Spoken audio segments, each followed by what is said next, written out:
to make you aware before this session, I wasn't able to use my regular recording gear, so there's a small amount of static noise and my voice records quite slowly towards the end of the podcast. It's fully listenable. I've done my best to edit out as much of the static as possible, but please do forgive us, and going forward the quality should improve. The following podcast contains frequent graphic violence, adult themes including discrimination, and language which some listeners may find offensive.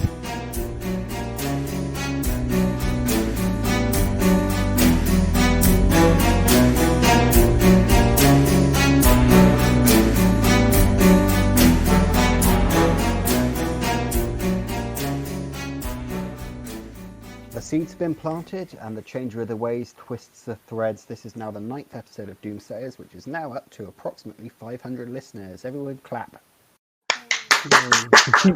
Why are you still here? Don't! We're sorry. We're sorry. I'm not. That is quite the milestone, so we will try and make this a good one. Sorry for the lack of updates in the previous weeks. However, real life does get in the way of pretend life. Our recap this week will be given by Steve as his character Nornghal Varrskrati. So, Steve. Well, we certainly had quite the evening.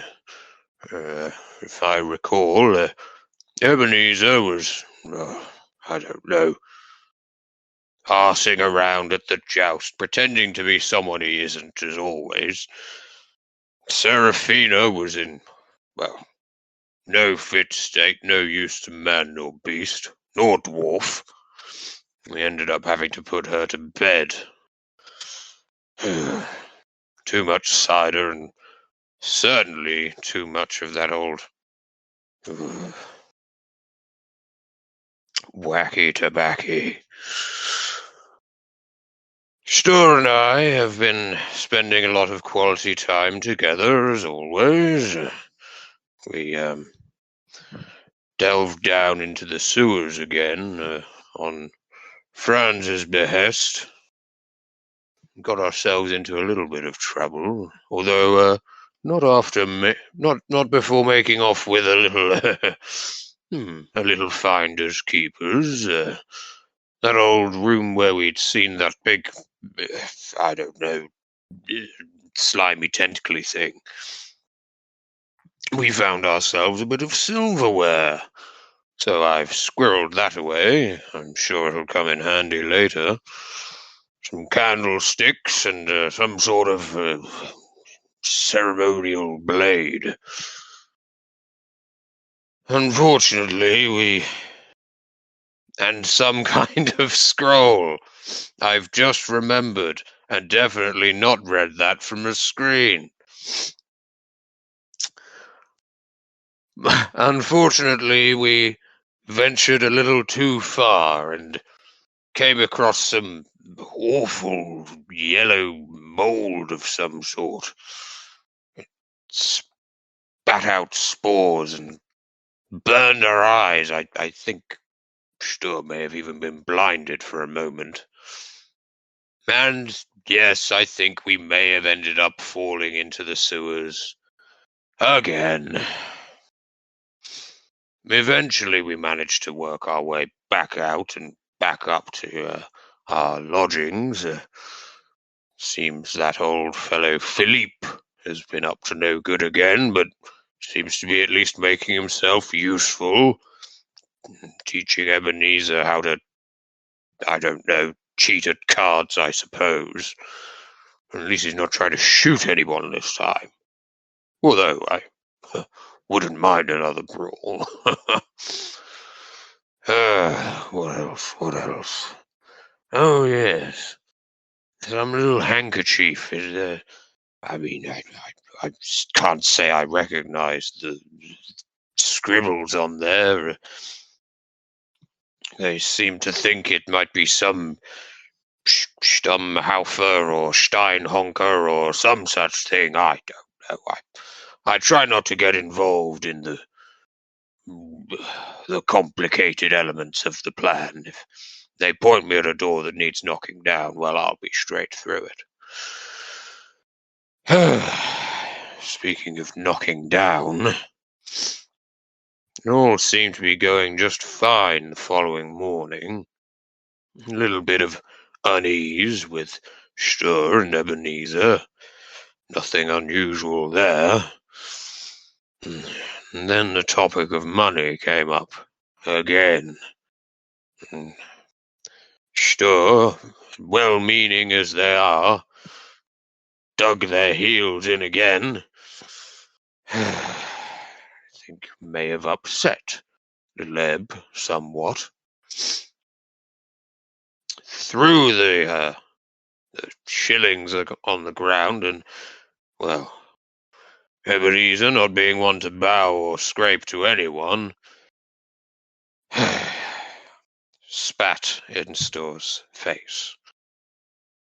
I think this may have just pushed him over the edge, because he pushed Ebenezer over the edge, and seems to have broken some of his ribs. I know the young fellow means well. I certainly don't think he wanted to hurt him, considering that there was more tears than porridge in his bowl by the time we left the place. But, well, we're going to have to sort this out. Ebenezer's gone wandering off God knows where, and Seraphina off to follow him, I think. I'm just trying to pull us all back together again.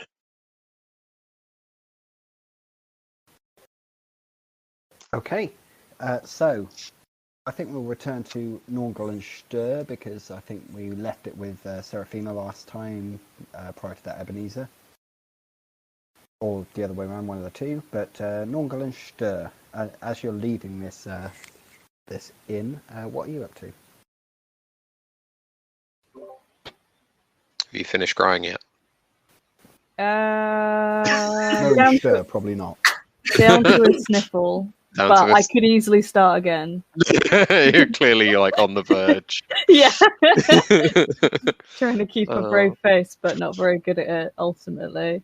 Yeah, Well, did we have intent as we left? I think yes, if I recall. God, it's been a long time. Yeah, if I recall, we'd headed out, intending to if Ebenezer doesn't want to see your face again, lest he slash you a new mouth or some such bollocks. Yeah, no. If we're gonna be helpful, I think we decided that we're gonna need to do it on the down low, so that you can. Oh, we were just gonna run shadow security, weren't we? And just be it pretty there. much, yeah. Yeah. Yeah. Yeah. Yeah. Continue Right, with this plan. So you're going to sneak around following Ebenezer, is it? Or Well, I don't think we would have seen where he's gone, but we have a I vague think we idea ran of the further plan. away. Yeah, we're Yeah. aware that. well, you Things don't are know what occurring. you don't know what he's doing today, because you know that Gael von Osborne invited him to the joust yesterday. Today is going to be the Grand Melee, which is going to be everyone, basically all the knights come out and start hitting each other with swords. Wow. Yay!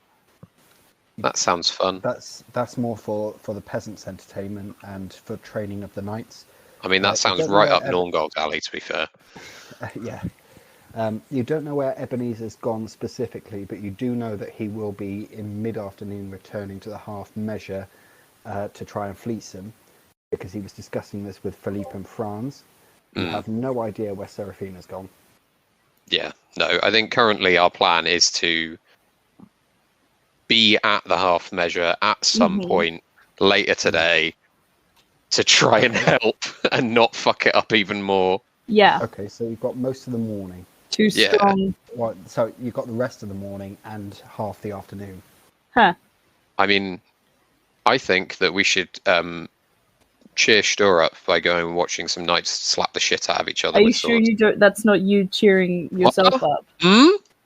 No. This you're is like also- a Homer bowling is- ball moment. You're also aware that the joust sort of stuff doesn't take place until late mid-morning at the latest, because nobles don't get up early. They don't need to. God forbid. Yeah, so I guess, I mean, what did we say it was? About 8? So yeah. since the Grand Malay, it'll probably start around 10 bells. It's now just gone 8 bells. So there's plenty of light. You've got a couple of hours to kill, even if you want to go and see that. I reckon we could, if we've got time then, before we're going to do a bit of work in the morning, and then have a little break, and have some leisure time, and then go back and try and help out. So, Stör. Yes. Sorry, I can't be sad. Yes. Yes. Yes. Yes. Why are you doing my voice? I just Never mind. Listen, young man. We might as well make ourselves useful for the rest of the day. What do you say we have a look at this half flagon or whichever pub it is? See if we can, I don't know, have a look at the security.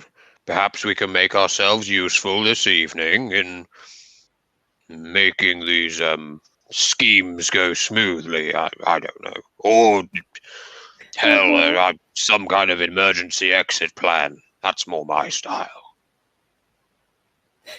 Okay, that sounds good. And we've got to get you some breakfast, for goodness sake. Okay. Okay, so you go to the half. You go to look at the half measure. Yes. we'll go It's in. not Yeah, Pardon? we'll go in. You go in. Okay. Yeah. Yep. All right. Have a poke around. You walk in. It's very quiet since it is only 8 in the mid-morning at this morning. point. You see, Yeah. you see a few halflings sitting around. Some of them are already drinking. Most of them are eating their breakfast. There is a huge 12-foot ogre standing by the door, and there is behind the counter a couple of sort of bar staff. Both of them have like really big sideburns and big bellies. Nice. And plum-nosed wino tans, and they are scuttling back and forth as you'd expect, and both look very disgruntled. There's no security apart from the ogre, but then ogre. Yeah, the ogre does seem sufficient. Yeah, that's worth like at least 6 halflings, isn't it? Stör. Yes. You go and take a seat. I'm probably going to shit myself. Oh. And You're going to go and do that, are you? I'm going to run to the bathroom. Yeah, they're going to have a privy here. Like halfling places are built for comfort. A lot of human run-ins don't even bother. Nice. Finally, No, I'm on shitting that somewhere subject, indoors. They don't sort of. They look twice at Stör for coming in, but there are stairs on New Nornghal. What's a dwarf doing in a halfling pub? Don't mind me. As I trot to Shitting the myself.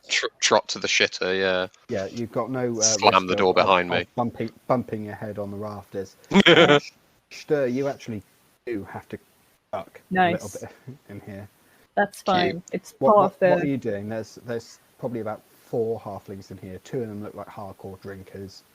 The others are just eating breakfast, late breakfast, second breakfast. You you said the staff were kind of like grumbly, right? Or are they not talking, or are they? No, they're very taciturn, which is unusual for halflings. I want to sit near-ish them and watch them suspiciously, inconspicuously, but in my own mind, suspiciously. You're suspicious of sit them, but you're not the behaving bar suspiciously. Inconspicuously to a bartender. Sit at the bar and try not to be mocking me? noticed. I mean, when you say it like that, in a sense, it sounds almost silly. It's like when you're Are one you and a half mocking times me? taller than the tallest among them. They look at you, but since you're looking like you want to not be disturbed. Yeah, I'm obviously very emotional, and I will probably buy a drink, to be honest. Yeah. Yeah, I was you will. thinking You might. Yeah, the front It's one my has got, cover. like, very thick forearms, which he crosses on the bar. Sorry, dear Lev. I'm just trying to think if I wouldn't have probably not have tried cider, would I? I will take a cider. Yes, Sorry, that'll be please. 3 shillings. 3 shillings. Ooh, ooh. Okay, that's fine. I wince and I hand 3 shillings over. Okay, at which point he uncorks a bottle. Well, at least it's a bottle. It's a brown bottle of some sort of liquid, which froths as he pours it into a cup. But unlike ale, the froth doesn't stay there very long. Wow. What alchemy? Nornghal still in the shitter at this point. What are you doing, Stör? I'm gonna sip my drink and after a moment, maybe attempt some friendly conversation, probably about the alcohol. Like, this is different, isn't it? You like Nice, it? different. Yeah. How? Tell me. Oh God. Words are hard today. I'm going to ask how you make this beverage, sir or madam. Thank you. Or it's easy. It's a male halfling, since I said that both the bartenders had conspicuous sideburns. You never know. I mean, there would have been even more conspicuous sideburns. Yeah, that's true. Well, basically, you just crush apples and wait. And wait, that's it? Yeah. That seems suspiciously easy for 3 shillings worth of beverage. Yeah, but we have to bring it all the way in across the Empire from the moot, don't we? Have they not got apples in the Reckland? They don't have mootland apples, do they? Got them What's- crab apple bullshit. What's the Disgusting. difference? You know, of course there's a bloody difference. My friendly chit chat I'm isn't drinking going well. turpentine. You want some turpentine? No, I think that So would be if a your bit taste is extreme. not that discerning, we've got turpentine in the back. No, I'm happy with my cider, thank you. I was just curious about your ways. God. I put my head in one of my enormous hands and lean on the bar. And he turns for it. These swords can't handle their drink, can they? DTs again. Excuse me? I You can need to get very... some food down, Lee. Look at you, skinny little rake. No, that is a very That's good why you point. can't handle your booze. I can handle my booze. I'm just having a bad day. Right. But I would also Right, it's like only just started, so what do you say you improve it for us, yeah? for you. Yeah. How? So I'm having a bad day too. Uh-huh. There's Maximilian Honest over there. And if we have a bad day, Dugbog has a bad day. Uh-huh. Don't want too And- many swords in this bar today, because one of them came in last night and thought they could took us for a ride because we're halflings, right? And they Mhm. did. Okay, so I'm not feeling overly hospitable. And how can I help with this? You can drink your drink and shut your mouth. I see. Okay. This is the point where Not Nornghal sure emerges what I from the can say prison. in response to that. Comedy toilet flush sound goes here. Oh, Hey. no flush. Hey, Nornghal, come. No, Yeah, that's where just do you the- think we are? It sounds like a long comedy drop. toilet flush, but it's actually just my ass. He just walks. He just walks out of the toilet going. Nornghal, why are you making ocean noises? If he's anything like me when he comes out of the toilet, his noise is actually. Yeah, I'm like waddling out. Hey, Nornghal, come make this conversation worse for me. What? No, I wave you over. Hey, Nornghal, try this, and I push my cup of cider into his hands for a sip. Okay, I'm trotting over. I'm hopping up to the bar. Finally, a bar that is appropriately sized for Nornghal. You can see over this "What, no, one. It's still a little bit too small. How novel!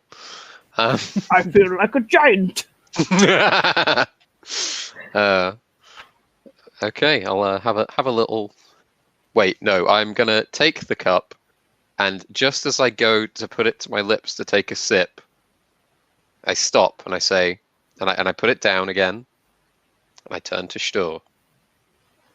Have you had breakfast, young man? No. Barkeep! I was going to. Barkeep! Right? Ah, What do hello. you want? Hello, little boy. Uh, excuse me.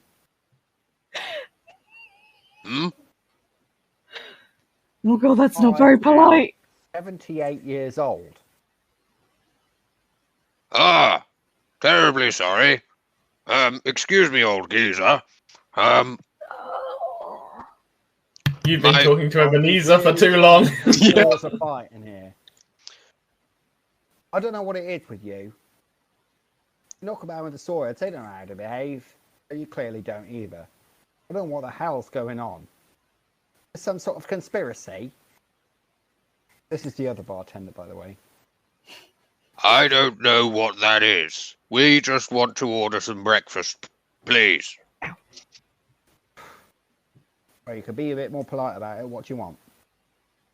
Bacon and eggs? Ooh. Bacon and eggs, Stör. Hang on. Are these? Do you bring the eggs from the moot as well, or are they from closer around? Oh, do you think I'm an idiot? Of course you don't bring the eggs from the moot. It takes about 2 weeks for it to get there.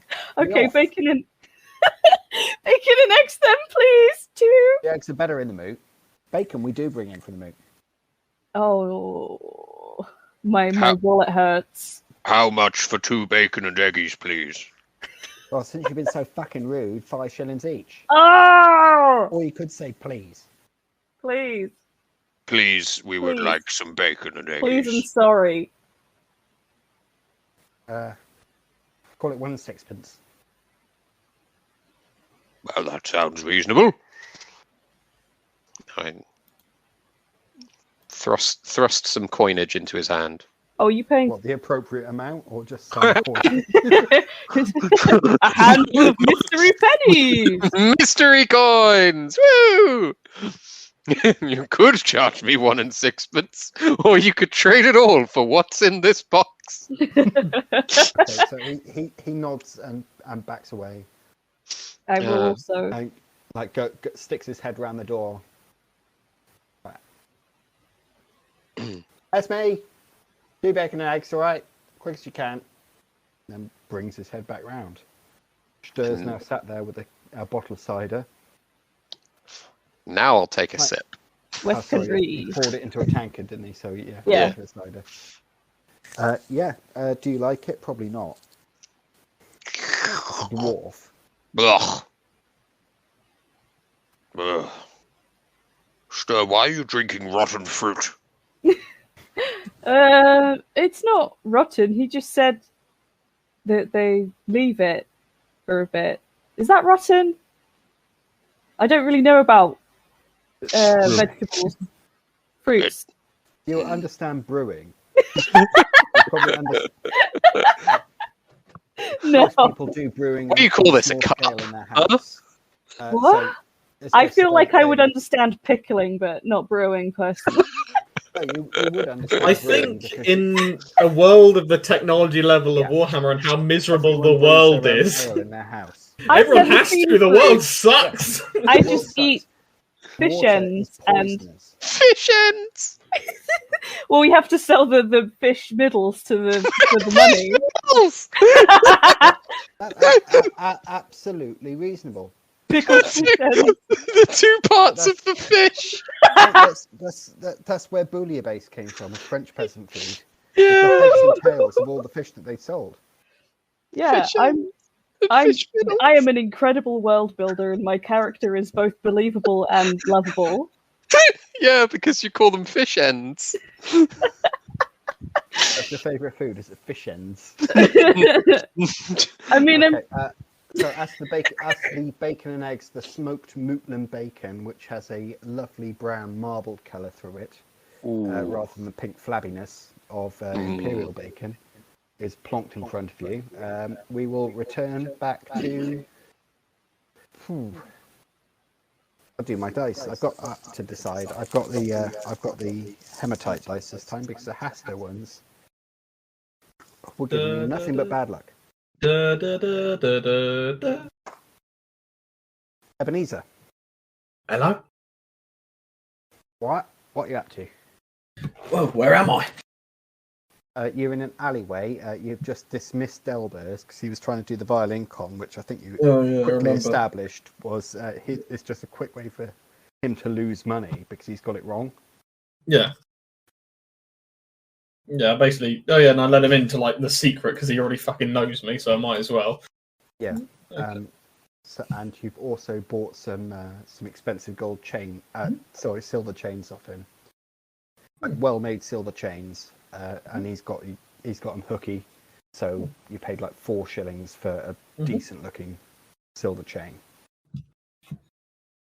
I probably attach them to my noble regalia. It's like a neck chain, like sort of a chain of office, like a mayor wears, but silver. Yeah.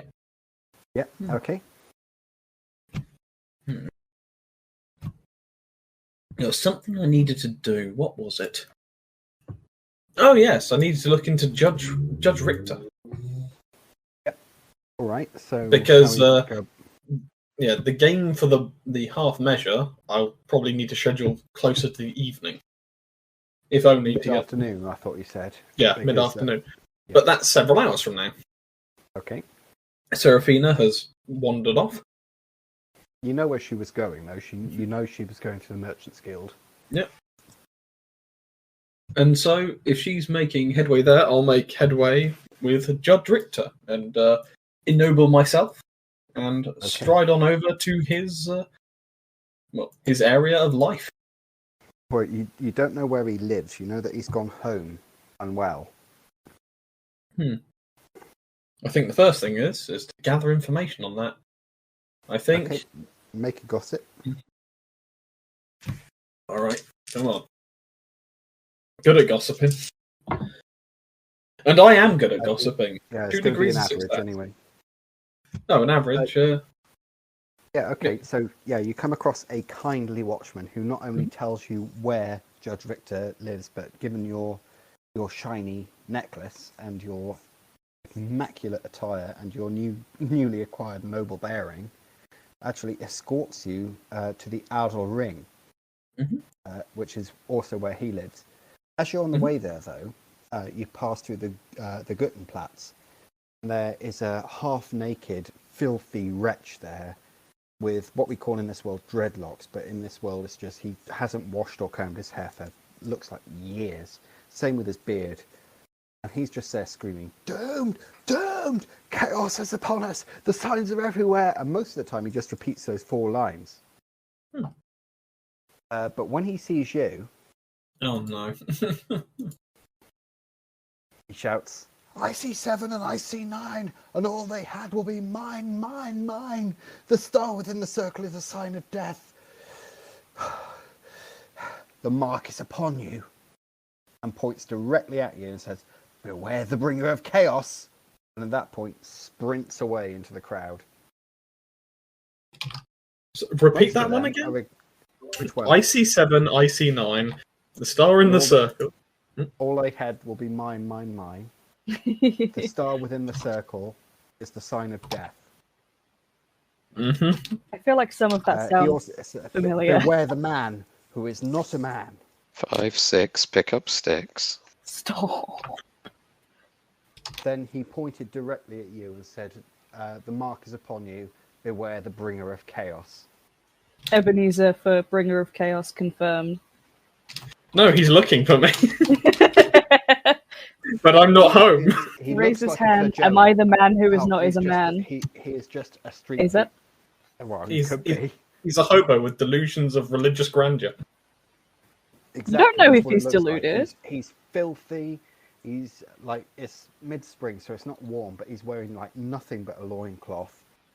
His hair is like long, matted, filthy. Raining. You can see as he's shouting this. You can see fleas jumping off him. Yeah, he's just got shit locks, and the rest of him is the same amount of dirt. Well, I guess I just look offended, because I am. And Yeah, which would be a completely normal thing to say, because he looks like he's mad. well, I turn to the kindly what? You can see his ribs showing through his skin, and you can also see like where his organs are through his skin. He's that thin and pale. Well, we don't. We were always taught not to deal with strange men. So, Oh, no, we weren't. sorry, I do apologize. Ebenezer wasn't. I wasn't. I do apologize, Air von Liebring. I'll contend. I don't know. It's absolutely fine, my dear. It's absolutely fine, my dear man. These horrible vagrants. I'll carry on. You know, I'll take you right to Judge Richter's house. Thank you. Oh, and for your troubles, and I slipped 2 copper coins into his hand, 2 pennies. He nods. It's not like a bribe sort of amount. Well, no, It's it wasn't like a bribe. well, It's just a, yeah, it's a nice Yeah. tip. Yeah. Okay. So you head over to Judge Richter's house. It is a nice townhouse, 3 stories. He has got a doorway which is carved with owls, representative of the god Verena, the god of law and wisdom, very fitting for a judge. You knock on the door, and the guard steps back a respectful distance. A few minutes later, the door's answered by a plump woman in her late 70s, you would guess. Hello? Good afternoon, madam. My name is Ebenezer Liebring. I heard that Judge Richter is taken ill, and I've come to, cheer him up with some good company for perhaps an hour or so. Is he expecting your call, Mynheer? I do not expect so, and if I'm to be turned away, that is absolutely fine. If he needs time to recuperate by himself, that's absolutely. I fear you may have to be. He's with his personal physician at the moment. Oh? Indeed.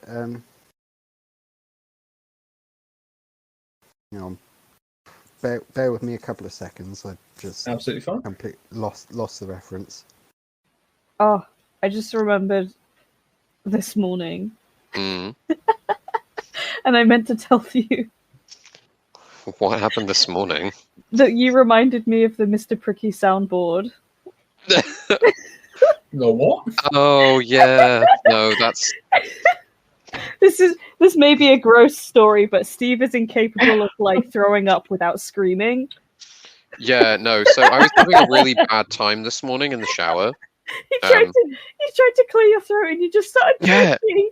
No, Oh my so what God. happened? You know how sometimes this is really gross. I'm sorry. You know how sometimes you'll try and like hack something up, and it goes like back up your nose and then out of your mouth.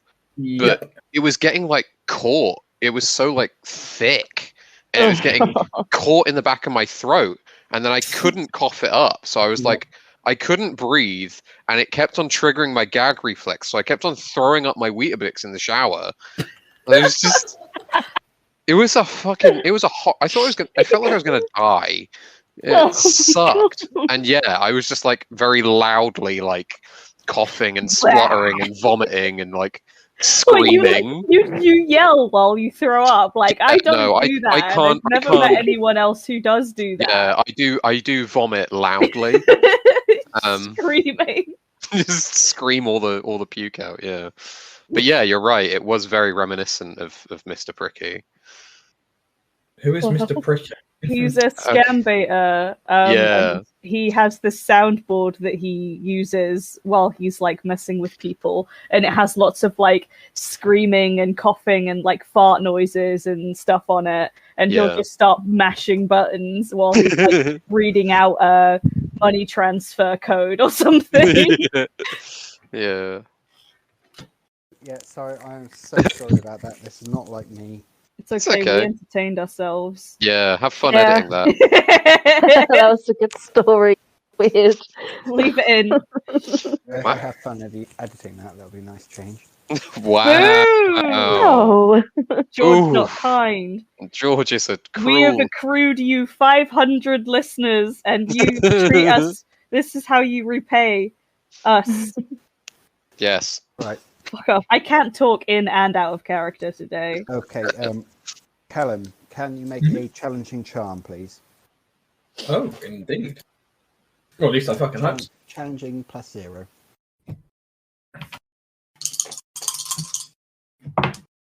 I can indeed, with 1 degree of success. Okay. Well, I suppose you can come in. It's with Dr. Hike Dorm. I think you better wait until he leaves, though, and he will let you know if it's appropriate to visit him. Oh, I would not wish to intrude, madam. No, madam. Just Gütte. I would not wish to intrude upon a physician's work, Gütte. I will happily wait for him in his. Yeah. So she ushers you into a creaky timber frame building. Mm-hmm. It's well decorated, but it's not well built. Sits you down in a creaky, nicely upholstered but ancient chair. Mm-hmm. After a few minutes, a guy that has the aspect of a kindly sparrow emerges from down the stairs. I was going to ask, what else is in the room with me while I am left unattended? Not much. It doesn't. It looks like the magistrate was very well spoken. Mm-hmm. You could tell that he's university educated, and he also, with your etiquette knowledge, you could tell that he has got noble blood. Mm-hmm. But in here, there is like little of value, to be honest. Mm. There are sort of nice hangings on the wall, but not exquisitely embroidered tapestries. Same with the carpets. It's well made. It's adequate. The whole thing looks aged. She's brought you into a sort of foyer, so there's not like loads of stuff around to nick, if that's what you're looking for. Oh no, I was mainly looking for like documents and things, or things of like note that I could use for information. Yeah. As a judge, he's not going to keep documents in his entrance hall. I don't know. His competence at home has yet to be established. Yeah. This is not where he works, though. This is just his house. Yeah. This person like steps down the steps, stepping only on the balls of his feet, not just with little jerky movements as he comes down. And Gütte immediately rushes back out of the. And this man says, "Well, keep him warm. And I must go." Mm-hmm. And he, unless you stop him, he does. I let him go. I've taken a note of his name. I might look him up later. There's no point to intrude on him. Oh, good. Well, it sounds like it's not. If I only have to keep him warm, then it sounds like it can't be too bad. You might as well go up. Thank you, Gütte. She gives a little curtsy and withdraws. Mm-hmm. I wander on up to the chambers of Judge Richter. Yep. Okay, you open the door. No, I knock first. We're polite in guys. Okay, as you knock on the door just swings open. It doesn't look like it was latched properly. It's quite light in here, so you can clearly see everything that's going on. He's got the normal stuff: chest of drawers, desk, etc. Big four-poster bed. And he himself, without his lawyer's wig on, looks a lot smaller than he did before. Lying in the bed, his eyes are bright yellow, his eyeballs are bright yellow and bulging out of his head. His tongue is bright purple and swollen is also sticking out of his mouth. He's bright red. And he looks around. It's amazing that his eyes are actually able to swivel, how far they're sticking out of his head. But he fixes you with them, but you can tell that he's not really seeing you. Ah, Judge Richter. I've come to... have no fear, I've just come to visit you to... when I heard you have taken ill, I thought I'd pop in and give my well wishes.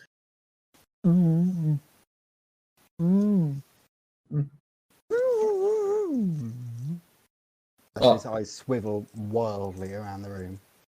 I take it he looks distressed. He looks delirious. I would be too if you could visited me. Wow. Not you in real life. Yeah. I'd be delighted. Nice Shut back up. pedal. Fuck off. Yeah, you've never seen any disease like this before. It's just causes like his eyes and tongue to swell like this and his face to turn purple. Yeah. And this doesn't remind me of anything at all. This You've looks... never seen anything like this, no. Yeah. He's not allergic to nuts. Yeah, I imagine the thoughts of Ebenezer are, if all you have to do is to keep warm, he's probably seen people beaten to death for less severe ailments, just for safety's sake. Keeping warm seems... When your mate gets a cold, so you stone him to death so no one else catches it. Look, the alleys of Altdorf are very superstitious. Who knows who's it? You're sick because you're a sinner! Or a mutant. Yeah. And we don't want you passing it to the other 6 of us in the alley. Yeah, you can see that he's unwell rather than like just mutating. Yeah, but this is not a... but still, This is not a normal... keep warm seems a little bit underwhelming for what this is. This feels like it requires more. Richter, if you can hear me, grunt twice.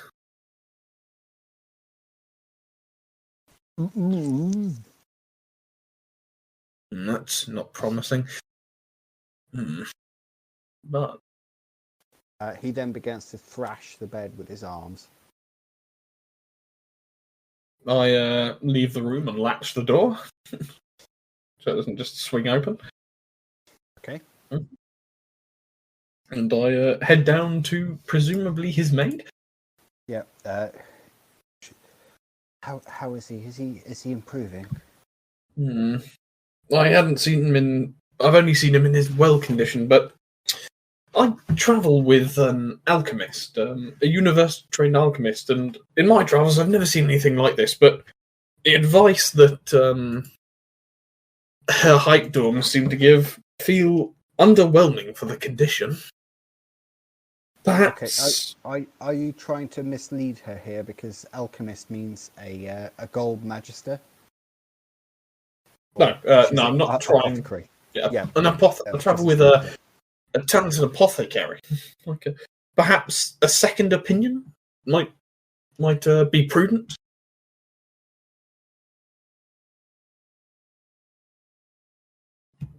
Judge Richter is a fast friend and a pillar of this community. I would hate for such a trifling issue as a minor misdiagnosis to cause him further harm.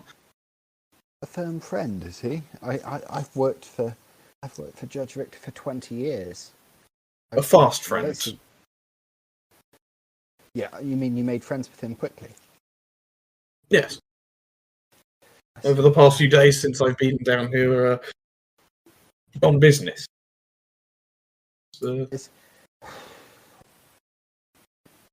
I dote upon him, you know. I never had any sons, so... Is an apothecary qualified to make this kind of diagnosis? I will not allow them to do any harm to him, nor prescribe him anything that I feel is harmful, but it's always worth having a fresh pair of eyes to look at him just in case. I feel Dr. Heitdorm's diagnosis is a bit mild. A bit, well, sometimes inaction is the easiest action. It looks like he's going to die. Not if I can help it. Yes, yes, bring in your friend. Please do. I'll pay for it out of my own purse. There's no need for that, madam. Consider it a favour to Richter's household, and say no more of coin for now. And Ebenezer... You see her eyes sort of well up a bit, but she doesn't move or do anything. I will take my leave and be back as soon as possible. She nods and just lets you let yourself out, which is not good conduct for a housekeeper. Okay, so over to the apothecary in question, Seraphina. Hello. Hello, you alright? Right, you alright? How's your Pauline? It's alright, how's your Pauline? She's alright. Right, that got out of the way. You're talking to Magirius, sorry. And we should speak later. Terribly sorry, I have a great deal of work to do. How about you meet me? You and any business partners that you may have, meet me at the Golden Trout at 10 bells this evening. Okay. We can discuss establishing this apothecaries guild. 10 bells. Well, alright, that sounds like a plan. I will see you at 10 bells at the Golden Trout. Yes, I do apologise that I couldn't have given you more of my time. You do seem like a talented businesswoman and an expert tradesperson, but I just have so much to do. You may visit me on my house at the Elder Ring any time that you that you wish it. But I'm not. I just.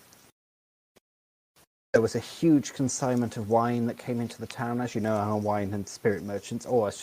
I do apologise. People in the town know that I'm a wine and spirit merchant. I assume that you know that. If you've come to the guild, you must have heard of me. But there was a huge consignment of wine that came in. One Josef Kartian brought in more wine than we can possibly store in our warehouses. I don't know what we're going to do. It's just going to go to waste. I have to think of something. All I've been doing is sitting in my room thinking about it. But yes, if you've got any suggestions. How much wine have you got, surplus from what's going to be stored in the warehouses?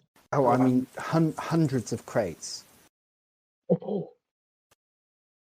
Well, I'll have a think. I don't know how on earth he fits them on one barge.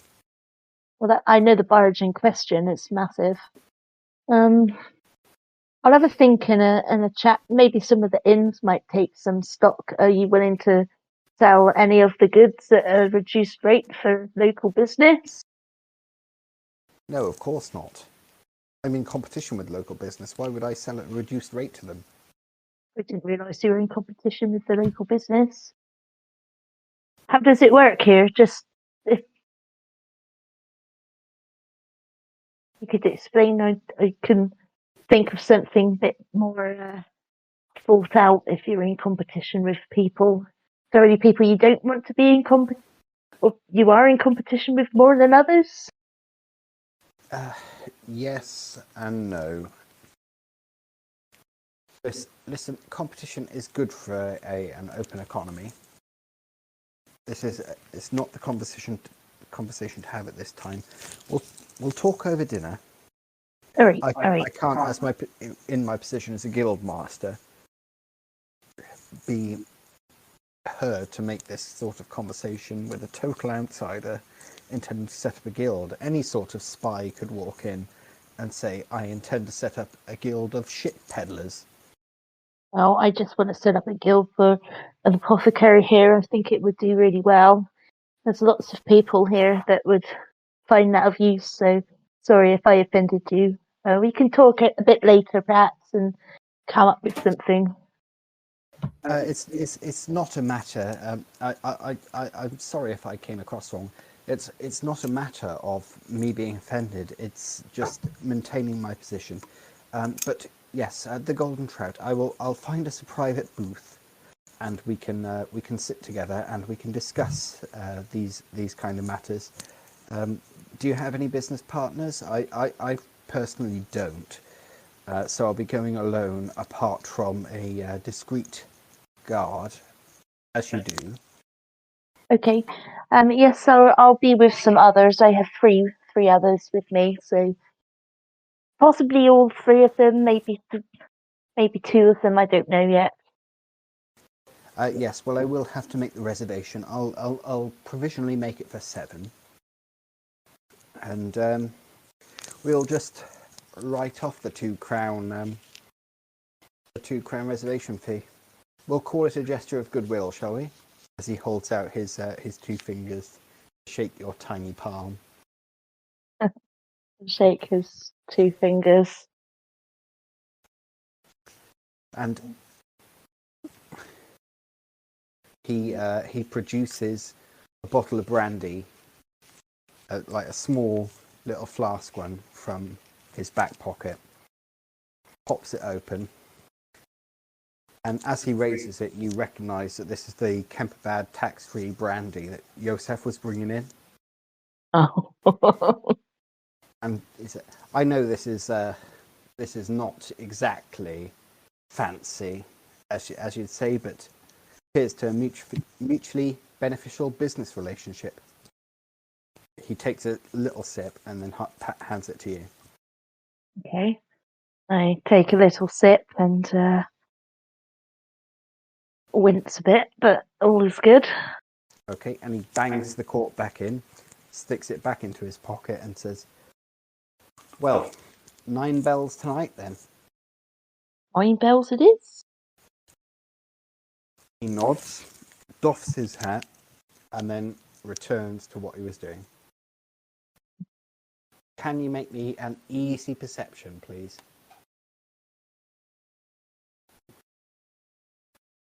Pass. Yep. He didn't notice this, but as he doffed his hat and went back into the room, a small piece of parchment drifted out of the hat. I'm gonna pick it up. Okay, it reads, an hour after sundown at my house. All members of the inner council will attend. It's signed Huygen. Then it's stamped with a 7-pointed star.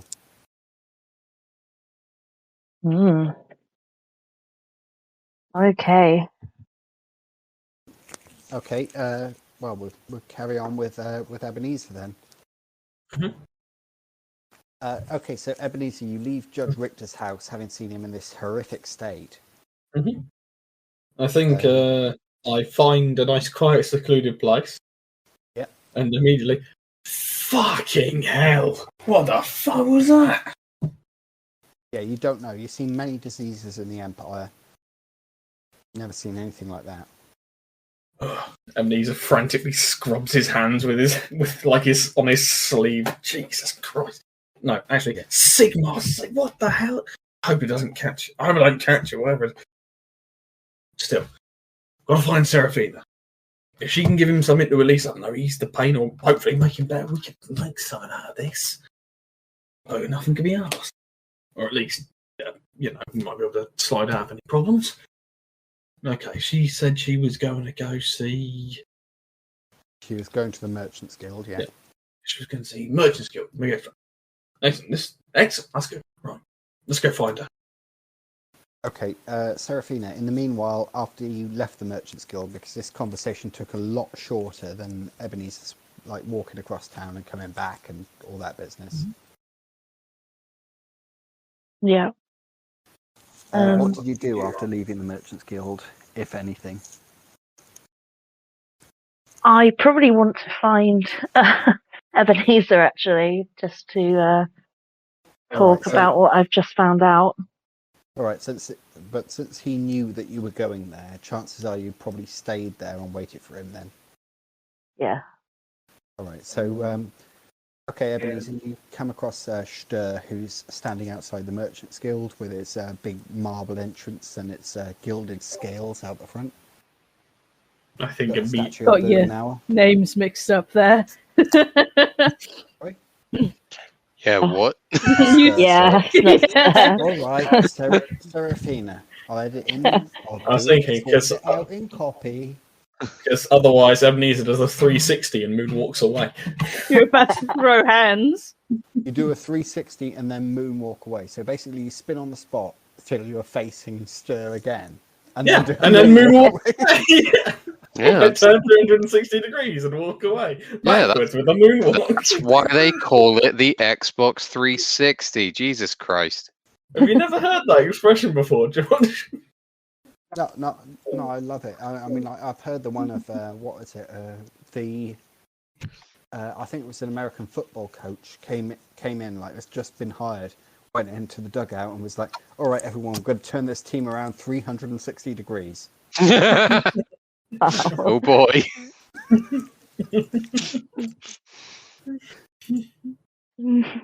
All right, yeah. So Ebenezer, you come across Seraphina, who's standing outside the Merchant's Guild. Seraphina, good. Just the person I wanted to see.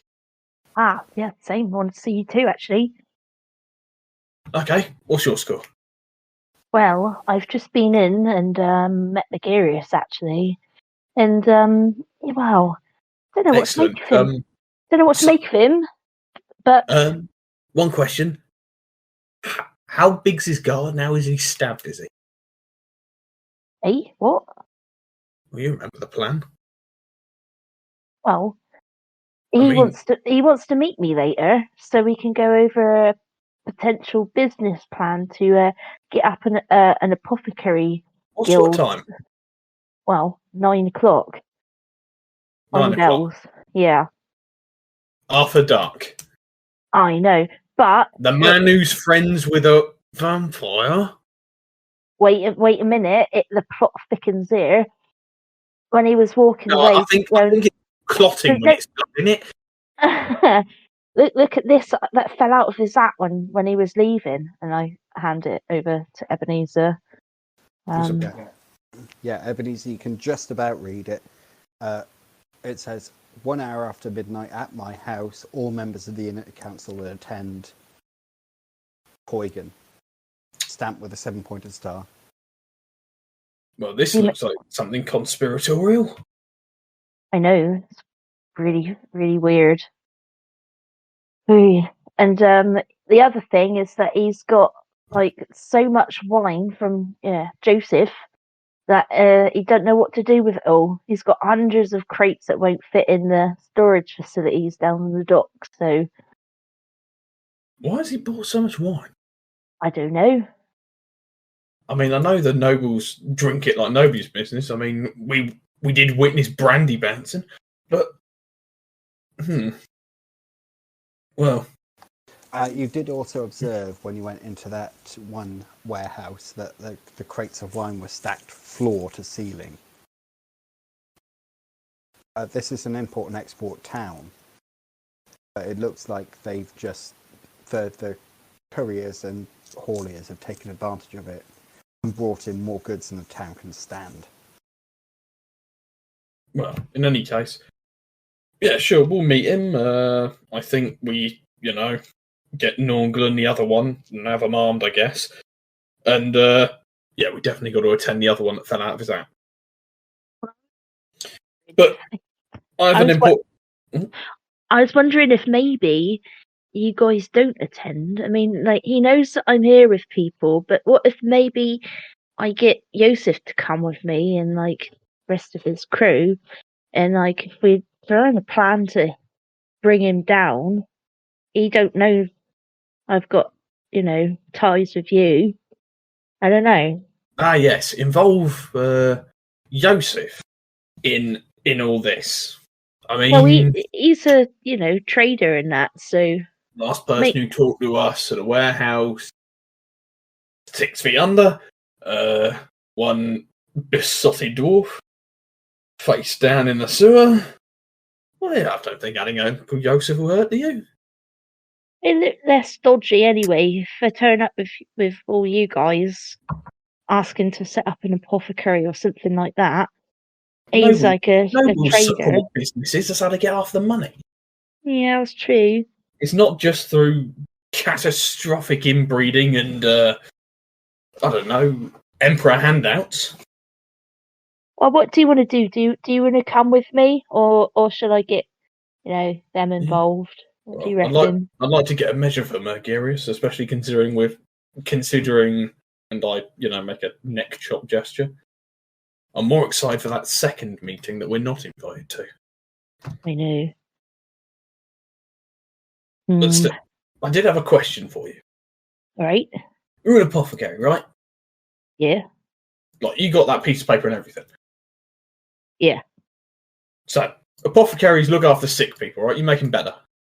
Yeah, we make potions and... Yeah, and you're good at that. You're good at it, right? Yeah, I'm good at that. How would you like to prove it? Oh. What do you mean? What's the problem? Well, Judge Richter's sick, and he thinks quite well of me, and if we can get him up and about again, well, we got a judge in pocket, don't we? And that goes so fucking far away. Oh, that's a good point. Right. Okay.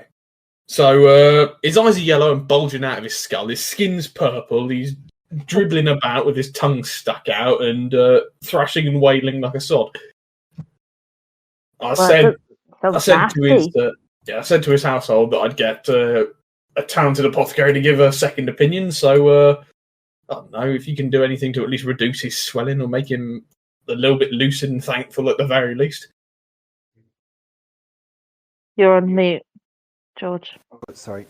Seraphina, you're going to be making a hard heal test for this.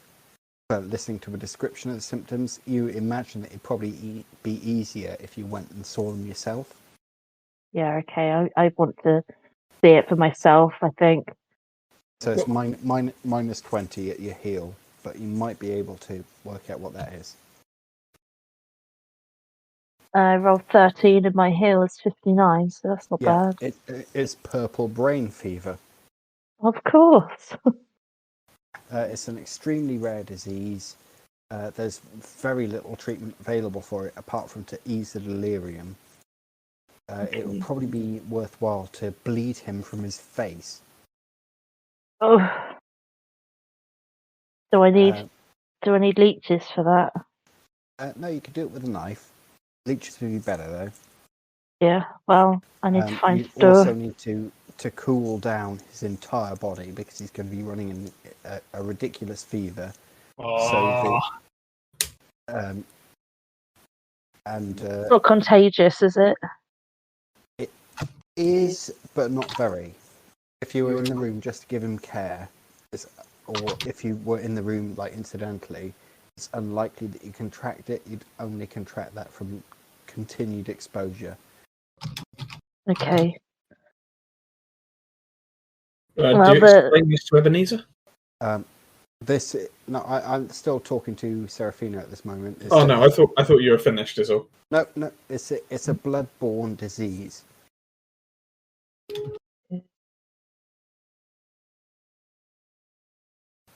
Well, to be honest, it doesn't sound very good. He's got a bit of a unusual one. It's a very serious disease. He could easily die from it unless he's treated. I mean, I could fucking tell that just by looking at him. I mean, honestly, I was considering just taking the nearest candlestick and beating his brains out. I think I need to just get a few bits to take with me because I think I knew what it is. Right, what is it? It's called purple brain fever. I mean, It's not catchy, is it? Not really. It can be, but that you'd have to be around him all the time. Like if you just go in like the room with him or something like that, it'd be, not likely to get it. It's a blood-borne disease, so Right. Yeah. Wait. Blood-borne disease, you say? Yeah, Ebenezer, you don't know what the term blood-borne disease means. Like, blood-borne disease, does that mean, like, if he drinks blood, he gets it? No. So it's like if he's got like a cut or a wound and something goes into it and infects him with the sort of bacteria or the disease, something Or that's what? carrying it, then he gets sick from it. So that's what causes it. So don't touch his blood. Don't touch his blood, no. And especially if you've got any cuts or anything like that, you bandage him up and keep it really clean. You don't want to risk it at all. Right. So what are you going to do to him? Like, I don't know, Well, give him some halfling voodoo, or like, I don't know, ground rat droppings. No, well, you can bloodlet it, so I think he needs that from the swelling on his face. But to be honest with you, I don't really want to like cut his face and stuff, so I think I need to get hold of some leeches. I think that's the safest way to do it, and that will be less painful for him and less scarring for him in the future and all that kind of business. And also we need to get his fever right down. He needs to really stay cool. So Hold on. I don't know. Wait, you said he needs to be colder? Like, Yeah, he needs to. Yeah, he needs his temperature to come down. Otherwise, stomach's fucked. why? What's the matter? Well, when I went there, his doctor were leaving. His doctor said keep him warm. What kind of doctor would say that? That makes no sense. I'm not even a physician, but I know you don't keep someone warm who's got bloody purple brain fever. Apparently, a Dr. Eichdorm. Dr. Eichdorm. I've not heard of him. Anyway, if you can one-up him, that's good. And I think we'll have words with him later. I think something sinister's on here. And also, if you do bloodlet him, Yeah. grab some of the blood. There's something that sucks blood in this town. And I have an idea. Well, I guess you're gonna poison them with this disease. Oh, that's good. All right, I'll go and get some vials. I'll see if I've got some on me. Actually, I might have some vials, but yeah, I need to get some leeches, and that's the most important thing, and maybe some cloth so we can really cool him down with that. Not much else. I know where he is, so I'll escort you to the place. So let's get your stuff. Okay, while you're doing that, let's move back over to Nornghal and Stör. They're being racially abused by halflings in a pub. Yeah. But we do have bacon and eggies, so... You do, yeah. Bacon and eggies. Bacon and eggies. M for Sovereign of the Moon. So... Excuse me. We bacon in, we egg in, you're cider in, I'm not cider in. Tastes like rotten fruit. I mean... Because that's what it is. I wouldn't know anything about that. God, I'm trying to remember where we were. We were literally just sat at the bar eating breakfast. Yeah. Just hanging out. Hop, hop, hop, hop. I've had a ripping shit. Fill the old organs. Fill my guts back up, yeah. So far, all we've noted in terms of like a security detail for this place is a very big, ogre. one 12-foot ogre. Yeah, which is big for an ogre, and you didn't know that. George, would we reasonably raise suspicion if after munching down on our bacon and eggies, we just kind of had a bit of a wander round of this place? Depends what you're doing. Wandering round. Yeah, I know that. I mean, if you're looking at the locks and hinges on the doors. Locks and hinges are of no concern to me. No, they're not. Nornghal simply punches dwarf-shaped holes. You're just looking at the ways in. Most windows in this part of the empire are very small. Here, they're like very, very low down as well because it's a halfling pub. But they are larger than the human establishments. So if you were to dive at like 2 foot above the ground, you could smash through the window. There is one main entrance, which is a big like oak door. Most of them are for inns. Big heavy doors. Just so that people don't kick down the door and try and take the night's takings. There is also a back door that you would presume leads into some sort of alley where they put the beer barrels and the cider bottles down to the cellar. There will be a door to an upstairs. The door will be before the upstairs rather than the stairs going up and then a door after it, just to stop people sneaking into the common room and nicking people's belongings that are staying there in an inn. You do observe that the tables in one area of this are very, very large and circular. That's probably the gambling tables. There is quite openly also a trap door in the middle of the floor. Interesting. But given that it's a halfling bar, that is not out of the question, because cider can be stored for a lot longer than beer can. And they're probably putting it down there.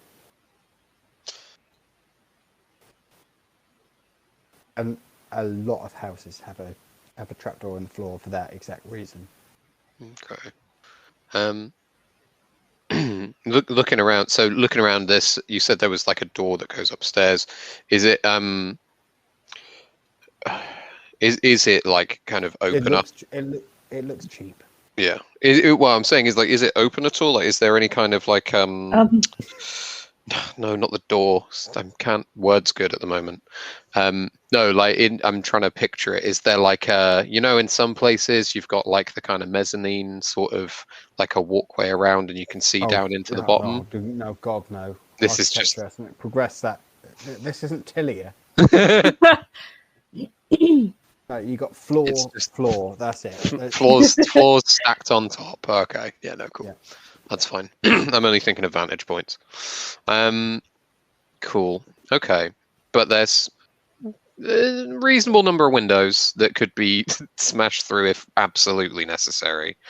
A fair number, but they're closer to the ground than you would expect. Yeah, on account of people being tiny. Okay. Yeah. All right then. So but they're pretty much perfect for you. Yeah. Not so much for the other one. Yeah. Who isn't even being addressed by name anymore? Mind you, you're like Stör is such like a streak of piss that you probably just like slide you through. Yeah. Most of Stör's body is above the windows. The only place they could, if anyone was to try shooting you through the window, they would only ever hit you in the calf. Oh boy. What's Stör doing at this moment? I'm wondering about the ogre, to be honest. Don't know if some. Okay, well, you look at him and he grins horribly, like a nasty, like a "I'm gonna eat your bones" grin, or no, because he has an ugly smile. Is horrible. No, okay. An ogre grin is always horrible. That's not very nice. I'm gonna say hello to him. All right, Slim. All right, wide. Oh yeah, and he pats his gut. with great pride. I've made a friend, finally! I didn't say that out loud. That was the internal monologue.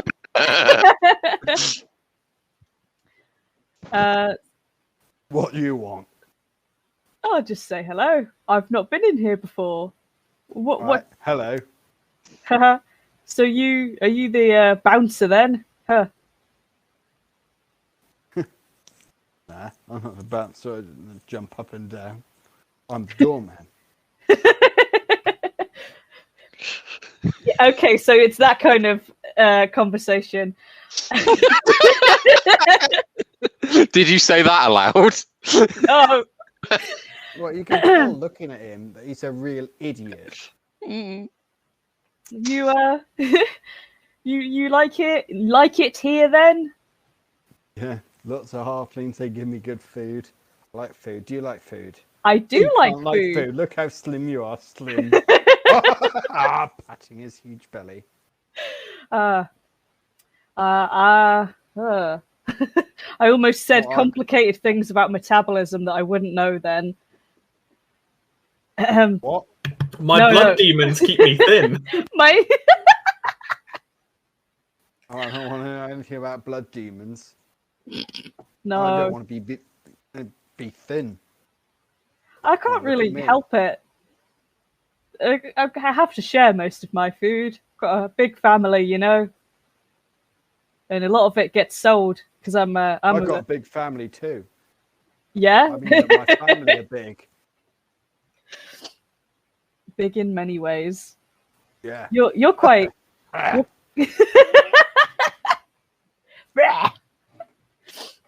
You're quite clever, aren't you? Yep. You almost said for an ogre, didn't you? You're pretty stupid for a slim. And I just laugh along, nervous because I'm very aware of what I almost said. So they like pay you in food, or they pay me in money and food. Huh. I don't know what that's certain money. I don't know why you bother with it. It has its uses. Buy food. Very true. And what could you want cider other than more booze and cider and food? You've got a pretty good situation here, it seems. I've got a perfect situation. What could you ever want? Got as much booze as you can drink, as much food as you can eat. Praise the great more. Why would I need anything more? People go out and fight. I got 20 halflings here feeding me all day long. Look at my gut.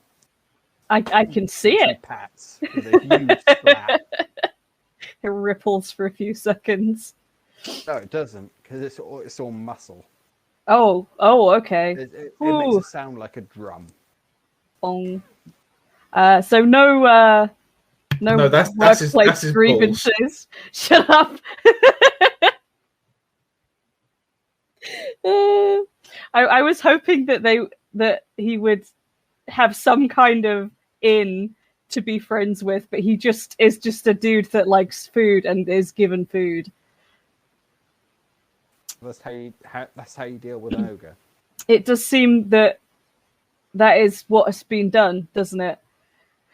Okay. You're quite tall for a slim. Yeah. Do you call all humans slims or just me? What's a human? Me? A man? You're a man, are you? I don't like to label myself. You're slim. I like that. It's I think it suits me. Thank you. Anyone that doesn't have that is a slim. He puts his gut in his hands and just shakes it up and down. Yeah. Do the truffle shuffle, dog bog. He's kind of doing he it. happily does the truffle shuffle. Huh. Well, okay. It was lovely to meet you. I'm gonna Yeah, go. I wish I could say likewise. I'm gonna go go say hi to my friend over there, and I point at Nornghal. He's also Looks small. over at him, gives a snort. All right, Slim. All right. Well, I'll see you around. Wide, haha, and I walk away. You're good. And he slaps you on the back, knocking you to the floor. You too, I wheeze as I pull myself back up.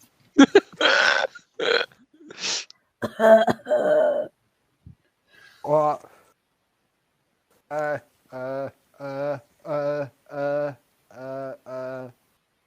You're okay.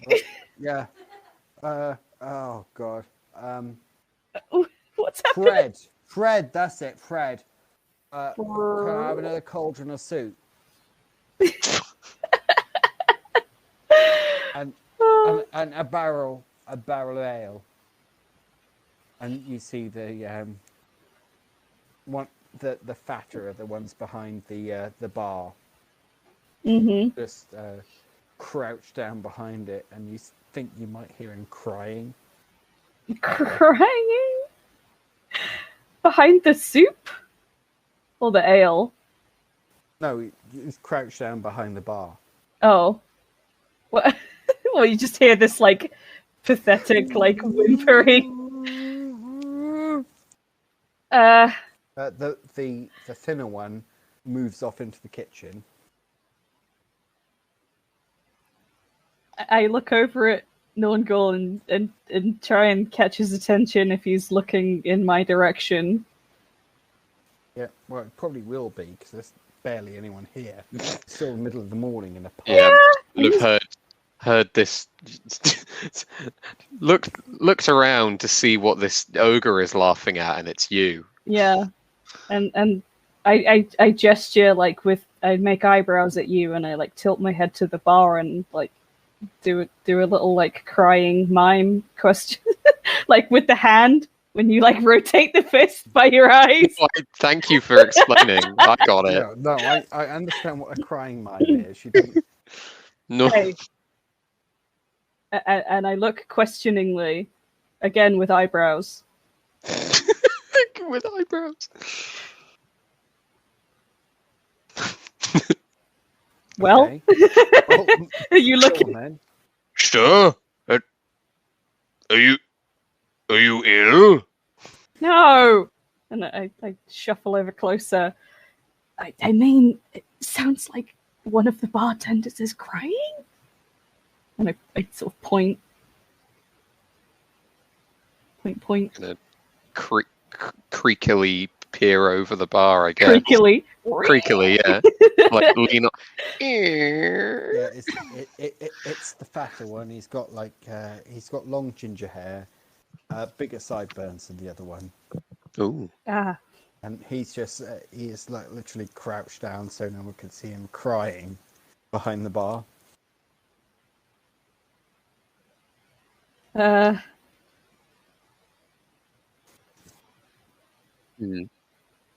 mean, I feel like he doesn't like me, but also they like you even less, and also you're not great.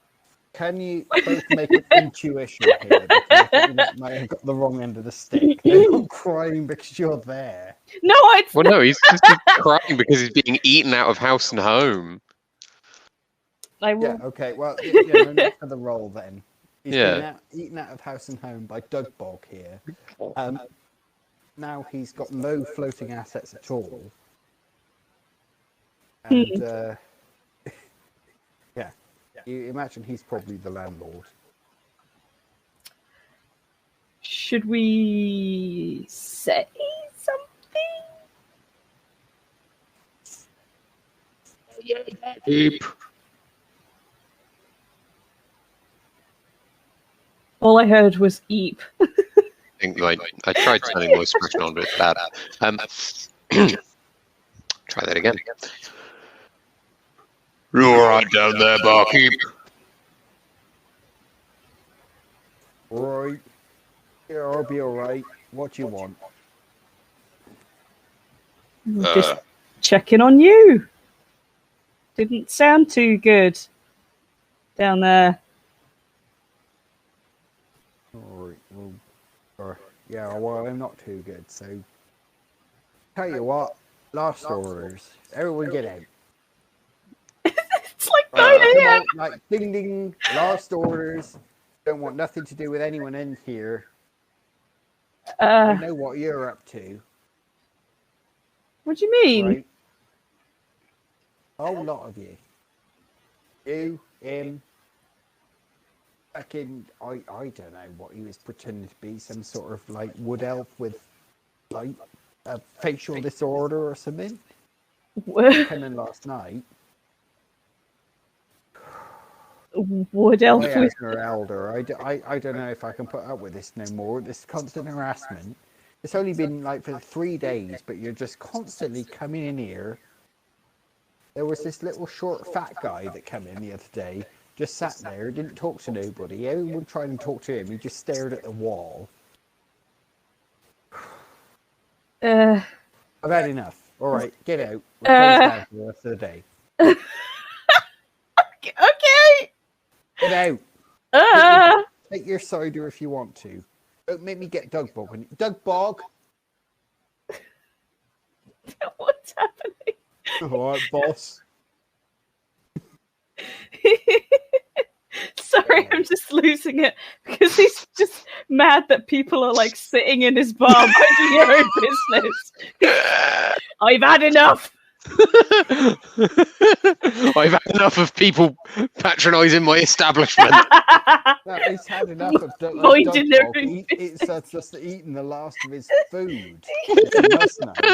He's got no money now to buy any more, and now he's going to have an ogre on his tail. That's why he's pissed off.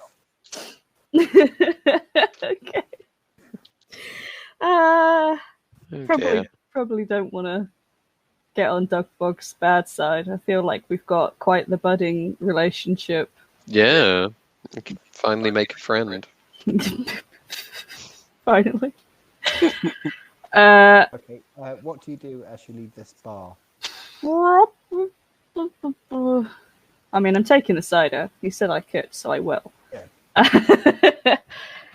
I mean, you had a look around, didn't you, Nornghal Lolly? That is me.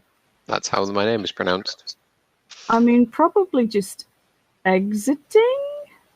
No, we already had our eggs. No, exiting.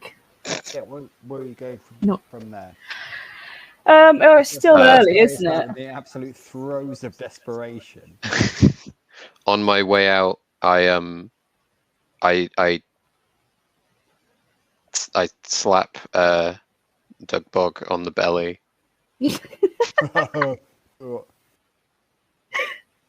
Alright, Slim. Slim, Yeah. are you talking to me? Yeah, you're Slim, aren't you? You're not an ogre. You're Slim. More like short, haha. And I put my hand on your head. Short as well. You're short too, but not short as him. But you're more slim than him, so haha, joke's on you. I point at Stör. Ha ha ha! Ha ha ha! Ha ha ha! The joke is on you, Stör. Ha ha ha ha! Oh boy! It's like realise a pair of you are like surrounded by halflings. Yeah. Who he's not choosing to take the piss out of. I don't think that Dugbog respects me the same way I do him, which is quite sad, really. I mean, what are you going to do about it? Nothing. He's twice my Gain size, some and I'm weight. big. Can do. It's twice your size and like 5 times your girth. All I can do is appease him with fish ends. Like, Have fish ends? not on me, actually. I don't think I have. I can hand him my cider. Stop saying fish ends. Fish ends. Okay, you're going to hand him your cider, are you? I'm going to take Why? a sip because he's a powerful friend to have, and also we might be about to fuck up his workplace. So Also, it's All right, terrible. so you hand him the cider, which he just basically turns the bottle upside down between his thumb and his 2 first fingers, necks it back. It's like, thanks, Slim. You're one of the good ones. you're welcome, Duckbog. Wait, he hasn't told me his name. You're welcome, Wide. And I pat him on the belly and I make my way to the door, I guess.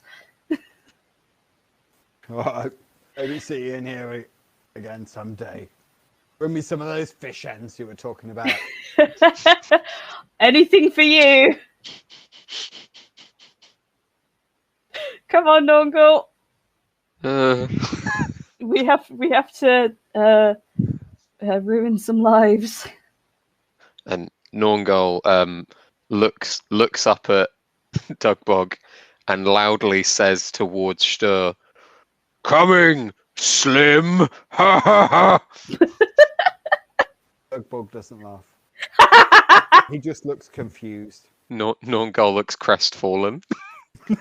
You finally thought you'd mastered humor, and yet. Ha! Oh. Ugh. Right, and as you close the door behind you, but you hear just, "But you're a Slim." Nornghal still doesn't get it. Anything smaller than he seems to be the rule. No, I No? get it. Nornghal doesn't get it. Okay. Do you want the lore on this? I mean, isn't it just that literally anything other than an ogre? Ogre's rank is decided by the size of their gut. Oh, so he's disrespecting me. No, Slim is a friendly term of address for anyone that's not an ogre, but an extremely insulting one for an ogre. But since Okay. halflings and ogres are the same sort of genus, even if they're not the same species, Genus. he's not taking the piss out of them and calling them Slim. But also because they can give him loads of food. Yeah. For now. See, if I can fish enough fish, Dugbog is ours. Get so many fish in. If they run out of food, he might end up having to eat them. Because ogres are hungry all the time. Big mood. Big Yeah. mood. I too am an ogre. So how long until we can watch people smack each other with swords? You can probably do that now. Ah, yeah, I was gonna sick! say. Let's go! Okay, Yeah. you go over there. Ooh, let's have a look.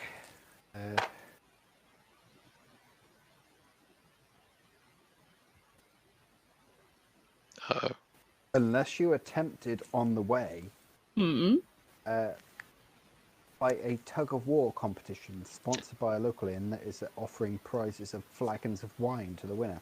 Ooh! Ah, you do love tests of strength, I'm Big Strongman! and I like alcohol. Yeah! 16-pint flagon of wine. 16 pints of wine? Jesus Christ. Okay, so how do we have to pay? Is there an entry fee? Nope. Nice. entrance fee. Grab rope. You'll be in teams of 5, and it will be a tournament competition. Ooh. Mm. Get my dice. So you'll be here for at least an hour. I mean, Oh, yeah. nobody else in the party wants to talk to me, so I need to be killing time. Let's be honest. And I need to be cheering you up. I feel like Okay, I'm getting we'll there. leave these two as they pick up the rope. Yeah. Back over to Ebenezer and Seraphina. Are you still together? I'd imagine so. We're just All right. grabbing. Basically, I think we're grabbing Seraphina's basic equipment and then heading straight to Richter's. I think that was paid for, but in the meantime. Yeah.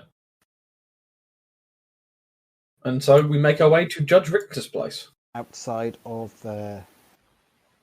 Judge Richter's house. Okay. Knock on the door. Mhm. The housekeeper Gütte opens it. Oh, hello again. My hair. Is this your apothecary? Or Indeed. This is Seraphina Esmerelda Honeycakes, and believe me, she is a very talented alchemist. In fact, she may have an idea as to what is ailing the judge. Well, I hope so, but I insist upon accompanying her. That is absolutely fine. I mean, we had a halfling housemaid a few years ago, and by the time she'd left, she'd managed to pilfer. I don't know how much it was worth, but several things belonging to the poor boy.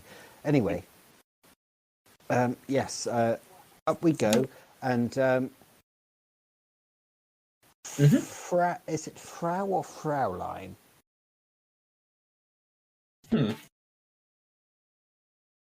That was a question to you. That was addressed to Honeycakes. Yeah. I would prefer Fraulein. Fraulein Honeycakes, would you please take the lead? Okay. And we trot and okay, fine. Yeah. You can feel her eyes boring into your back as you walk upstairs. Well, she can bore my back as much as she wants. Okay. You walk into Judge Richter's room, and when you see him, he's got purple brain fever. You need to keep him cool. You need to bleed his face. I explain this to her. Well, I already had a feeling that this condition might be purple brain fever, and actually looking at him right now, I would, 100% think that's what it is. One thing you have to do is keep him cool at all times.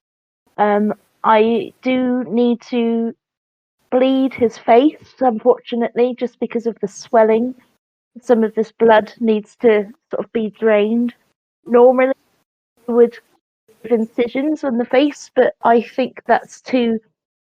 Well, he's a judge. He's in the public eye all the time. He doesn't want to have horrible scars all over his face forever. So the best thing I think in this situation is to use these leeches that I've got. It's less likely to hurt him as well. And you also have to be extremely clean around him. So make sure any cuts that you've got that are like bandaged up and you don't contaminate your blood and his blood together, because it is minutely contagious. So that's what I would warn you in advance. Sorry, tell her that. Well, Herr Lieberung, you've definitely surrounded yourself with a good entourage. That's better than Dr. Heikdorn has ever told me. Yes. There's something concerning about Dr. Heikdorn's prognosis. What did he say to you for care of the judge? He said he didn't know what it was. He would research it and to keep him warm in the meantime. I would posit, from what I've heard from Seraphina here, it is imperative the patient with this condition be kept cool. Being warm would accelerate the condition. Yes. So either Dr. Heikdorn is a fool, or he may have been caught deliberately trying to cause harm to the judge. I sincerely doubt it, sir. Dr. Heikdorn has been ministering to the judge for I don't know, longer than I've been his housekeeper.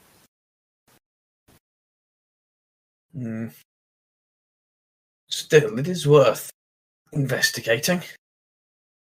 Perhaps I could have a word with the doctor and make an assessment myself.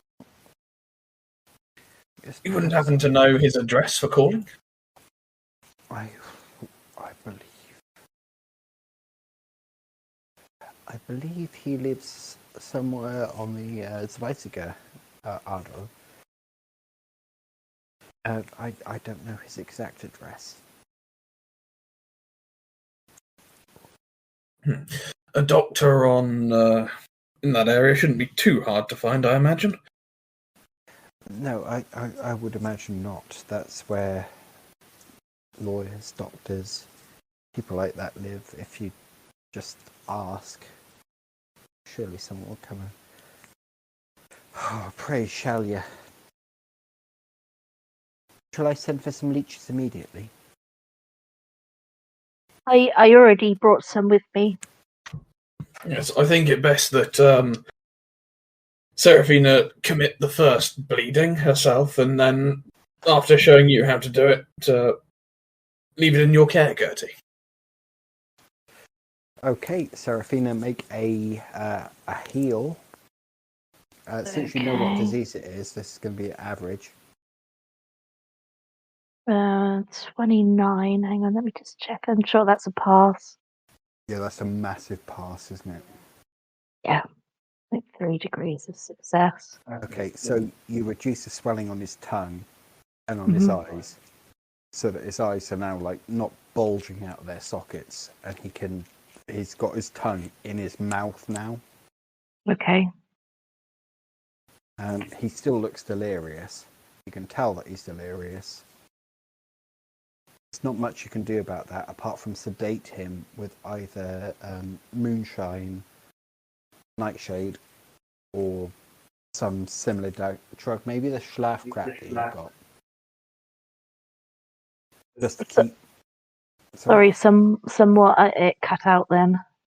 Sorry, it got moonshine, nightshade, and the Schlafkrat that you've already got to keep him sedated until the delirium wears off. Yeah. Other than that, he's more likely to hurt himself than do anything else. So it's probably better to keep him asleep. Okay. Better than anything else. Like, if failing anything else, it'd be better to keep him drunk. Okay. Well, I'll make up some concoction with the sort of herbs and bits that I've got. Okay, make a trade apothecary. 24.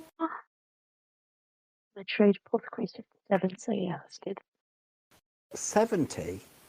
No, my trade apothecary is 57, and I rolled 24. Right, okay, yep, so that's 5 degrees of success along with your talents. So you've got a sort of concoction to keep him under until the delirium wears off. Then you're telling him to bleed in regularly in the meantime. And to top him up with some booze. And to keep him cool.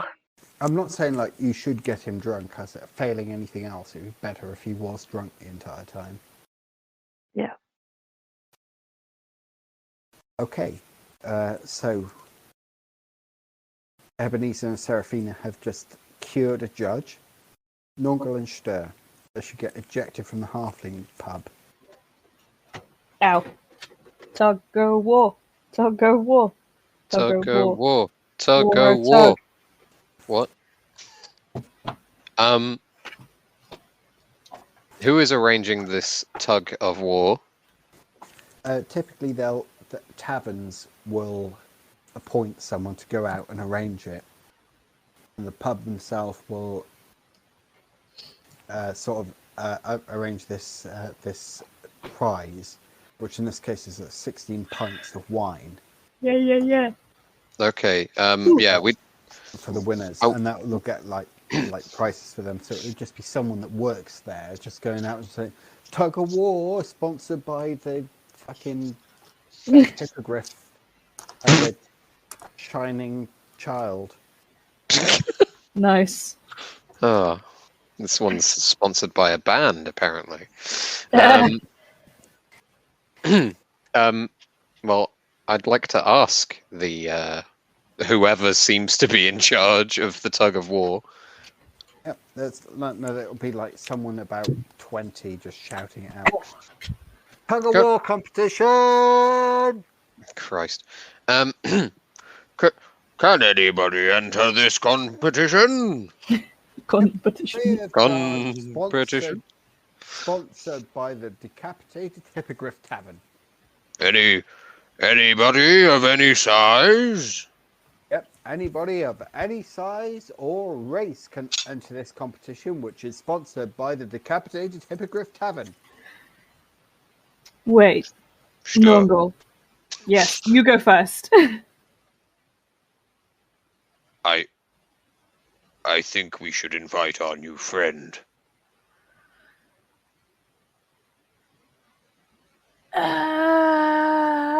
See, I considered that, and then I thought, will there be any wine left? He's very big. And is it a bit cheap? What? It's free. We don't even No! Because if we win, we obviously have to share the prize. Yes. And I just think, as lovely as our new friend is, he is very large. Yes, he'll be very good at tug of war. And very good at drinking lots of wine. Hmm. You see my point now? Nornghal is furrowing his brow. Deep in thought. The gears are turning. Clunk.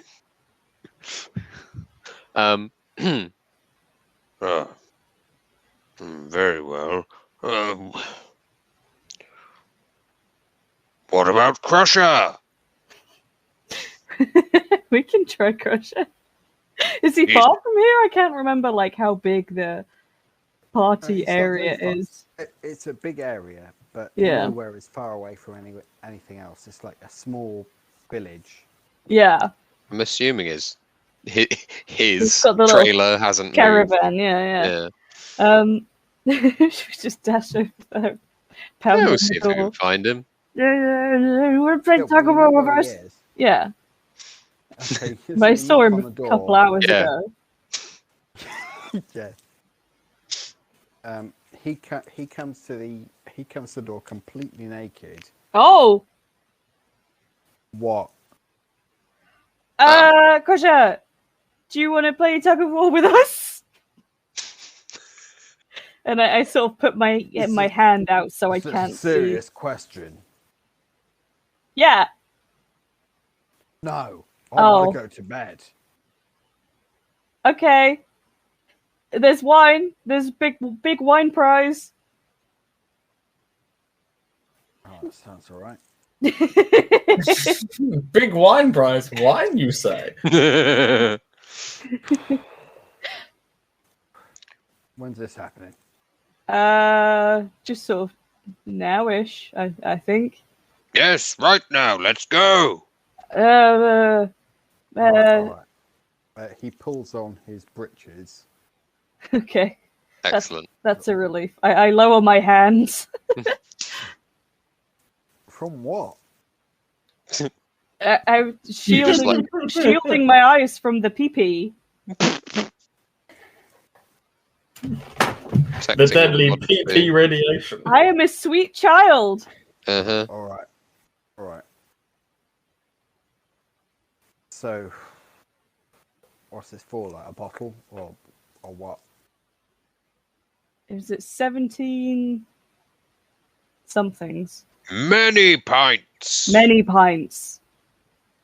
Right, and don't think I've forgotten about you. You, the tall, lanky streak of piss. You were supposed to get me to talk to fucking Marcus at 7 Bells over at the half measure.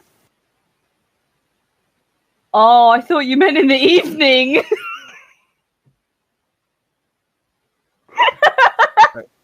I did mean in the evening. Wait, I'm Oh, thank confused. I thought that hadn't happened yet. Oh, this is only a few hours ago. Yeah, yes, that's Right. right. Okay, this is correct then. Yes. Yeah. Right, so don't let that fall through. Right, otherwise Marcus has lost his chance and I'm fucking myself off the Vicebrook.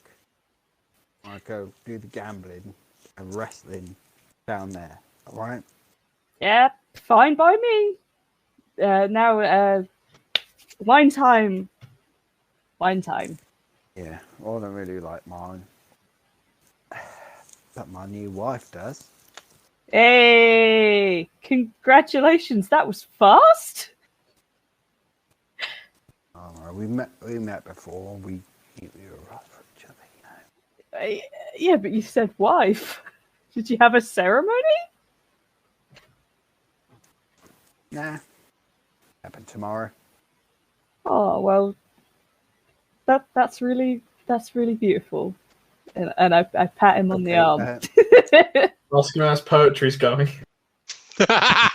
Yeesh. I'm Nornghal. It gets bored of this conversation and just stomps away, chanting "Tug of war, tug of war." Off into the distance. Yeah! Tug of war. I chase. I chase you, hee hee. I chase you. Tickle, tickle. Don't tickle the dwarf. You will punch your jaw. Yeah. I can take it. You can't reach that high. You're just going to have to fucking Right, punch okay. you in the twat. Or whatever is dangling there. Not... Yeah. Whatever mysteries are contained. Right, okay. My mysteries!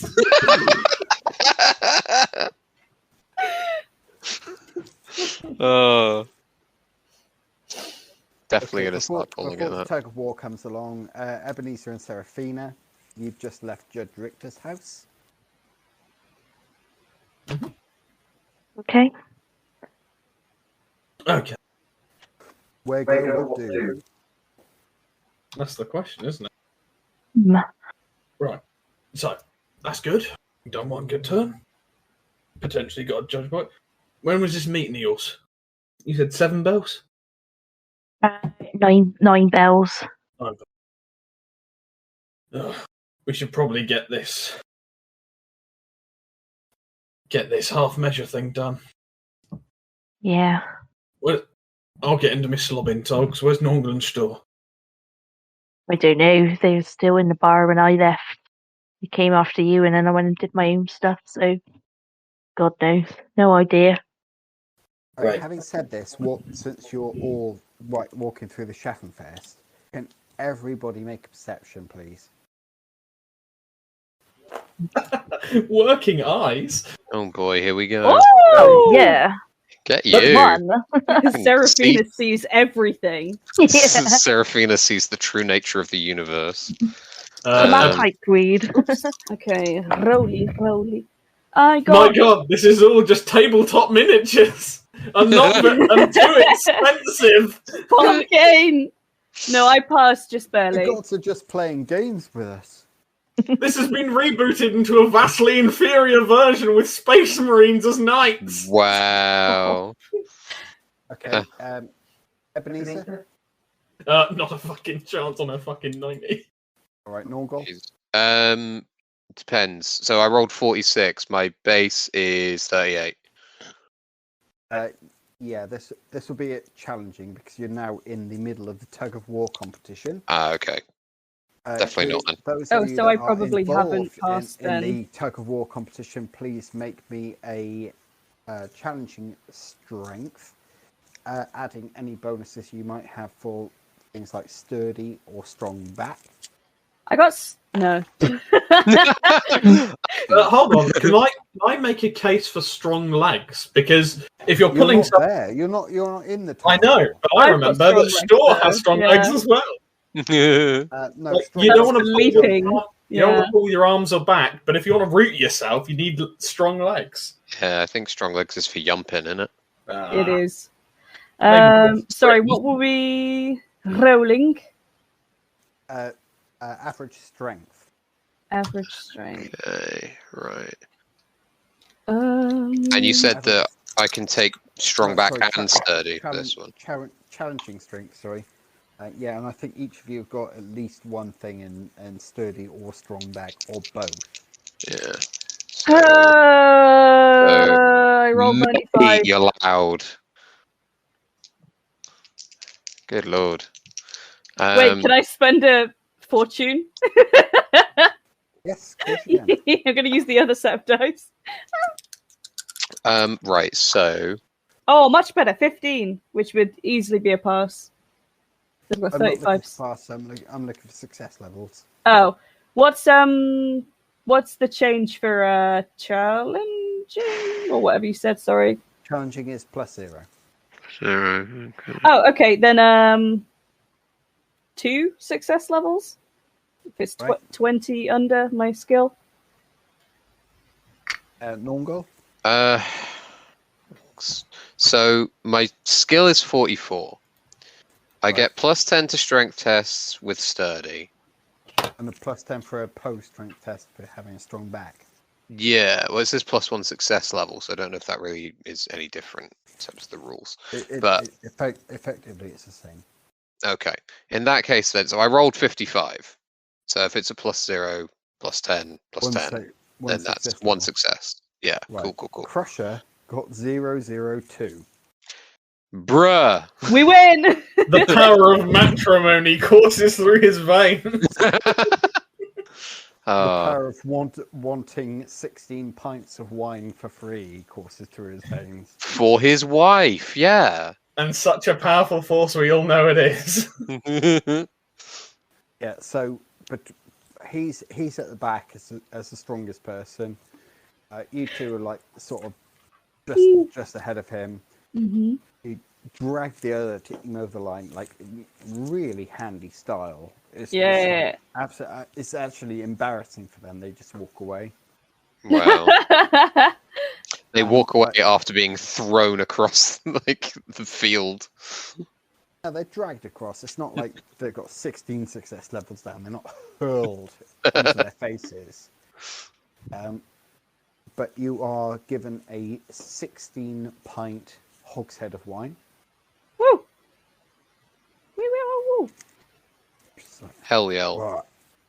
I mean, like business opportunities like that, I'll do it again.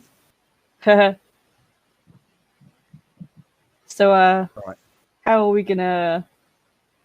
I pat the wine. Pat the wine. Pat the wine.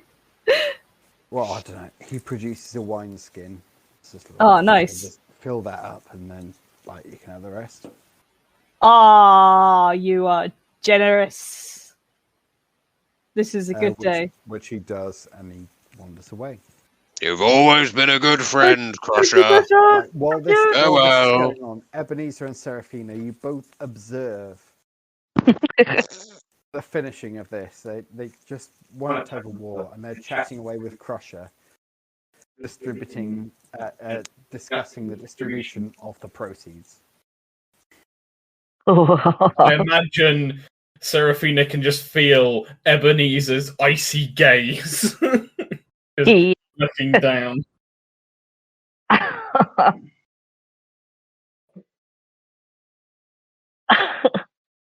Well, I didn't expect to see that, but let's try not to get too pissy here. You got stuff to do. We need to keep cool, level-headed, and all that. Ebenezer says nothing. Fair enough. I don't see what the problem is. Probably rubs at his side a little bit. Mhm. I guess we maybe go and talk to them. I don't know. What are we doing here? Are we like meaning to bump into them? You were looking for us, right? Were we looking for them, George? No, we weren't. I don't Oh, think you just found us. I see. Yeah. Yeah, because Actually, to be fair, Ebenezer was looking for them. it behooves us to find them so that we can do this plan and maybe get the party wounds spread out some. Yeah. In terms of wounds, has anyone sustained any? Because those of you that are below top. I've got 5. Strangely enough, I'm on my last 2 of 11. No, you shouldn't be because Seraphina healed you up. She healed you 6 wounds last week. All right, yeah. Oh, I didn't save on my sheet. It seems. Yeah. Apart from Ebenezer, has anyone else got any wounds outstanding? Because I once again forgot to do the overnight healing. Yeah, I've got a few from leftover falling off horse and being stabbed. Yep. Roll an easy. Sorry, not an easy. What's it called? Average. Average. Yeah. Average endurance. Anyone that's got outstanding wounds, average endurance. Okie dokie. I rolled Are a you going to get 1. into a fight immediately or anything? Oh, sick. So average is at +20, right? Yes. Oh, very nice. Yeah, 5 degrees of success. Okay, so you get your toughness bonus plus your number of degrees of success. Back in wounds. Bonus. So Oh, it'll probably be you back to normal. yeah, near enough. That means I've only got 1. Stör? I rolled a 1. And I have 55 endurance. Okay, so toughness bonus plus 5. Which I wounds think to is heal back, more so- than the amount of wounds I have. Yeah. Yeah, so I only you're had back- 5, you're so back you're back to full. I'm feeling Hooray. great. And I just won tug of war. Yep. Back to the moment.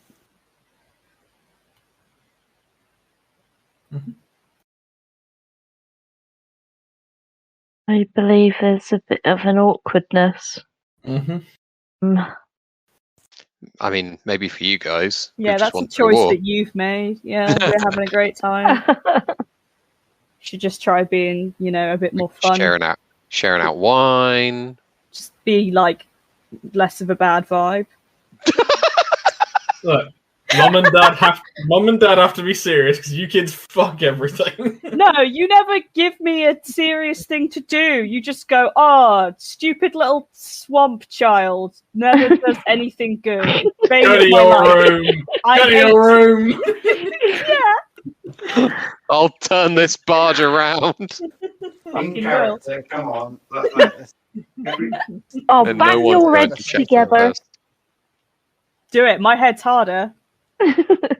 Sorry, yeah, we're not speaking in Like games, a so teenager. I have the hardest head, therefore I am wrong. all right, come on then. So yes, lots of shouting and cheering and aren't we brilliant? Woo! I might try and lift Stör up. Do it. By the legs, just and Oh, that's like a little like a whoopee. Sure, there's no need for a roll for that because I we've will both established cooperate. that you can bear each other's Yeah. weights. So, Yeah. Like if you're cooperating with it, if you lift Stör above your head, yeah. that's fine. Woo! I'm doing that. And I love it. chanting tug of war again. I join in. Tug of war. Tug of war. Tug of war. Oh, we're having a good day today, or maybe a good Morning. The first bit of the morning was less good, but now we're having a much better morning. Yeah. Right. At which point, Ebenezer and Seraphina turn up. At which point, the morning goes bad. Right. Into character, please. Mm-hmm. Tug of war.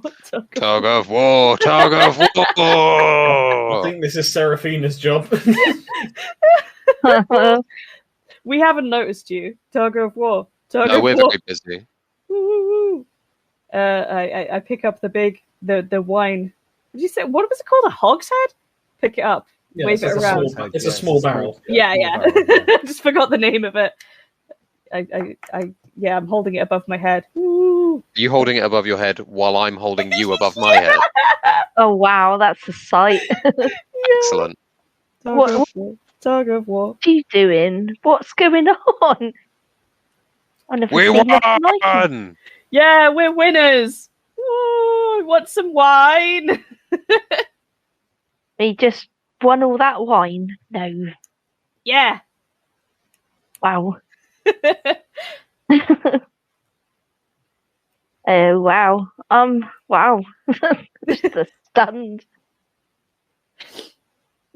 But Yeah, it's gonna had our moment.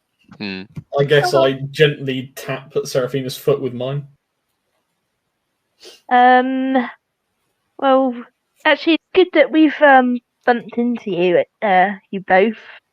We kind of wanted to just wipe the slate, let's have a chat and do some stuff. I don't know, how's that sound? Stuff, you say? What kind of stuff? Ebenezer?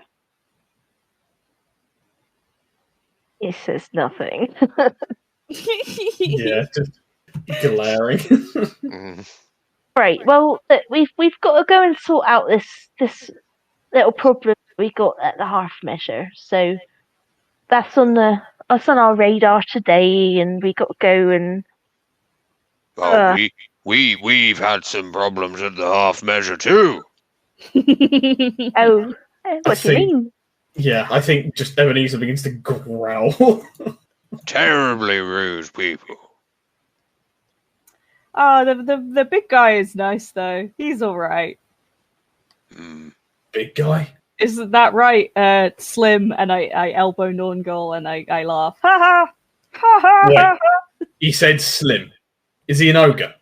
Yeah. Oh, yes. Fuck, is it Dugbog? I don't know. Who? Maybe. Shit, yeah, I did see Dugbog at the half measure. Yes. Very, very large. He's about 2 stores tall. What the fuck's he doing in Bergenathen? Words. Doorman. Door ogre. Yeah. Right. Some colour for this portrait. Dugbog works for my boss back in Altdorf. You know, the one who's decided to cut ties and take money from them.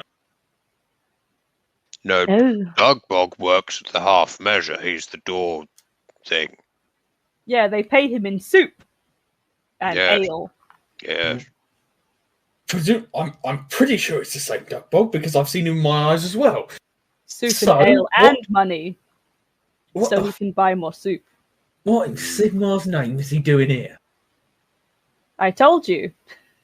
Yes, he's the doorman. And he eats lots of soup. Well, Yeah. fuck, if he's still on the boss, if he's still working for the boss, then we definitely got to get the half measure.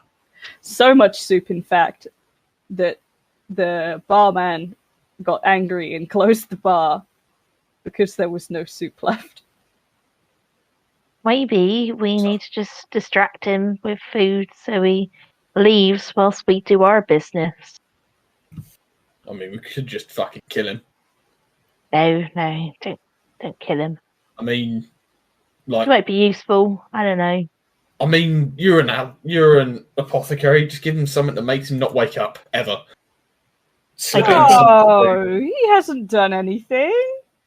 I don't think it it would work on him. He's nah. I have known Dugbog for years. He has done lots. I've seen him eat a child. Ah. It was live. Oh my! Ooh. Oh dear! Ogres are fucking sinister. There's a reason they're eyed as fucking mercenaries by anyone who wants someone big and mean. And if an ogre's working as a criminal, then imagine a mercenary, but he doesn't get to hit as many people, but he can generally be a little bit more sinister. Stör made friends with him. Not me. I didn't. Why are you saying that like it's a bad thing? I didn't think he was very funny at all. Excuse me. Hmm? That was the most I've heard you laugh ever since I met you. You were having a great time, and you're a liar and a bad one.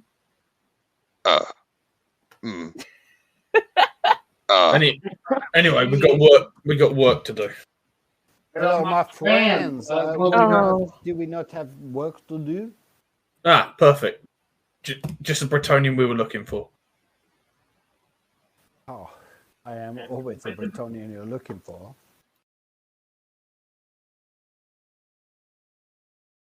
What do you need from me? Well, in any case, you taught me some of the tricks, right? Like I said, I need to put them into action. They know you, so it's not tricks. Just good techniques. Exactly, my friend. Well, if you turn up into this affair, then it's going to look very suspicious. So I need to go in first. You can come in a little bit. No, I know that I'm not turning up. I am going to rent a room opposite on the street and keep cover with my pistol in case shit goes wild. Excellent, good plan. If you can, aim for the ogre. I think I can possibly hope to hurt an ogre. He's a fucking massive target. If you don't hit him, you're certainly hitting the inn. Or you've gone blind. Yes, are we? Okay. Right. And we are doing this in the next couple of hours, or? No time like the present. Nornghal, Seraphina. I do love pheasant. Hmm?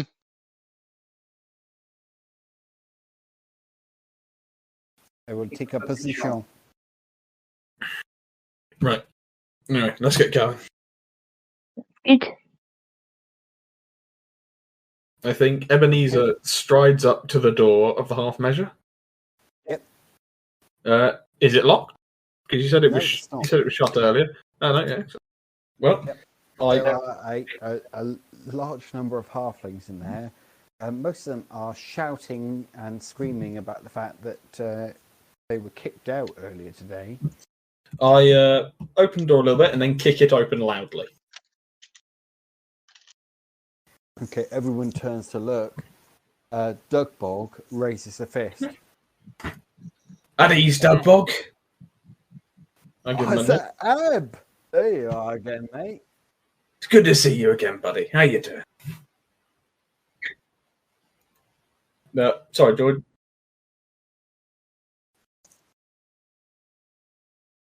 Sorry about that. What was it? Yeah, you're alright, mate. How you Yeah. been? You know what? It's been a while, Dugbog. Tell you what. Have you tried any of the food at the Schaffenfest yet? Oh. You know what, Ab? There was a fucking 2.5 ton stallion. It looked bloody delicious. Meaty flanks? Meaty flanks, meaty legs. I mean, like, if it can run 23.5 miles an hour, can you imagine like how succulent those legs would be? How much were they charging for it? They're not going to sell it. They say it's a racing horse. Oh, that makes sense. Tell you what, buddy. How about you console yourself with this? Go see what you can buy at the Schaffenfest. And I put 5 shillings in his hand. Well, that's not going to get me very far, is it, Slim? I'll give you a 5-minute jaunt. We give me a 5-minute drink. Tell you what then, why don't we make it 10? And I give him another 5 shillings. If only you'd taken the 15 shillings I tried to give you this morning. Yeah, like I said, I up it to 10 total. All right, and he strides towards the bar. I meant try some of the outside food for a little bit, Dugbog. Oh. Oh, yeah, right, yeah. But they got halflings here, aren't they? They got the best food. Yeah, but come on, man. I've seen you eat absolute shit and then eat the good stuff to make the good stuff taste better. Oh, Go yeah. go get something crap so you can make the good stuff better.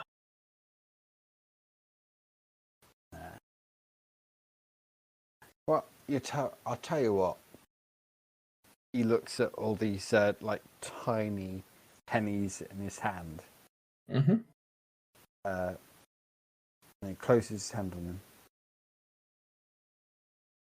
Punches you in the shoulder, and that hurts like fuck. Yep. You're a good man, Slim. As are you, Dugbog. Yeah. Alright. Go and worship the Great Moor, eh? Hey, man. Strides off into the night. Yep. I turn to probably the bewildered-looking bar. Yeah, the people behind the bar now look terrified. Gentlemen, I have a proposition for you.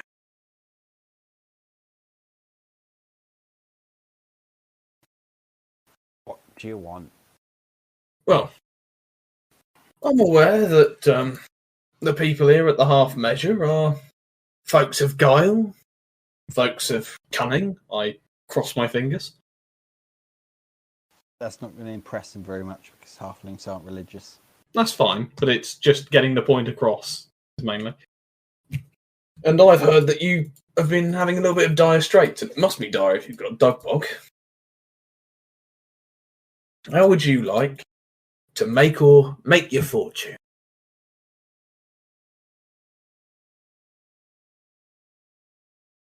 So what are you suggesting? Why don't we leave it in the hands of Reynold and your most skilled players? Me versus your best players on cards. If you win, well, I've got a bar for you.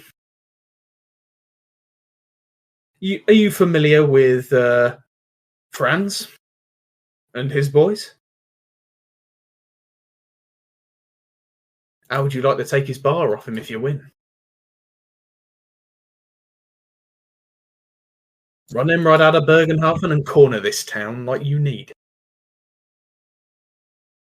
We've already got this town cornered, so we don't know what. Fuck off, have you?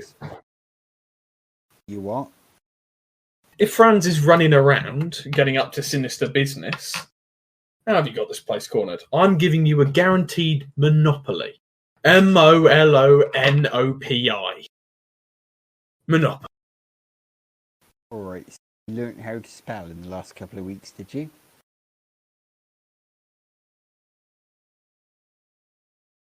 What? You afraid you're going to lose? Right. Well, I'll tell you what we do, right? We'll go at bar for bar. Sounds fair to me. And you'll be playing against our champion. Go for it. Right. And I want oaths on honour for this. It's going to be oath and honour. I will swear on the parchment that bears my family tree on both sides. I look to Seraphina to see if that's a good one. Yep, that's good. And I swear on and I swear on the name Libram. Who the fuck is that? I never heard of him. My noble family.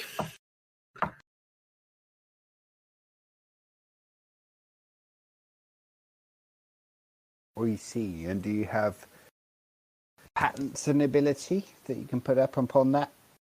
I gesture to Seraphina. And I produce some paperwork that they can't read, so it's a bit pointless, really. Yeah, they gaze over it, and it looks nice. So, right. Okay, so right, you against our champion gambler, bar for bar, against Franz Bauman, right? Against me. He holds out his hand with the top two fingers crossed. Mm-hmm.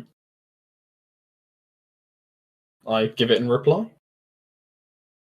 Do you take it and shake it? Yeah, of course.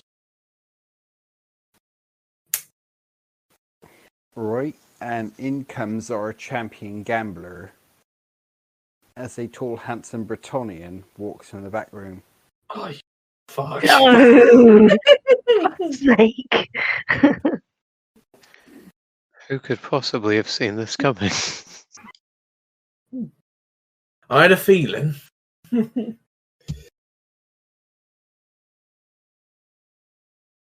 Nornghal and Stör, what are you doing in the meantime? Oh, we're just sort of out. So did we go in? Are we outside? Are we by the doors? I Guarding guess the exits? they kind of Guarding the exit. followed, didn't we? You know, we're trundling along. We said we'd help. Yeah, I thought you guys would walk in. Exits. Yeah, no, sorry, that's my mistake. You're hanging around the door, as guards tend to do. You didn't see him come in. At the moment when he did, it's like, oh shit.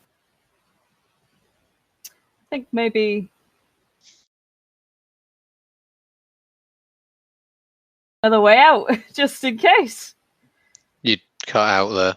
Oh, just like slip back out and then see if there's another exit and maybe wait by that one if there is.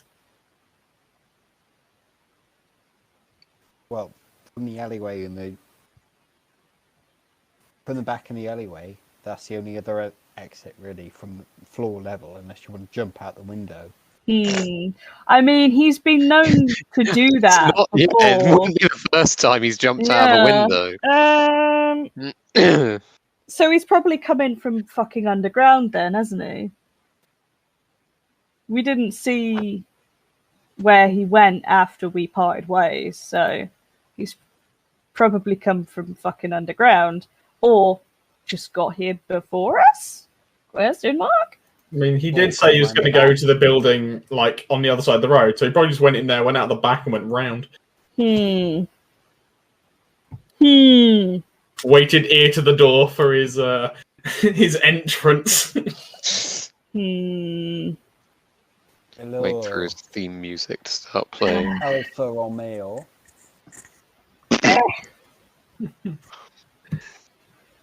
And this is who you bring? Alright. This will be fun, won't it?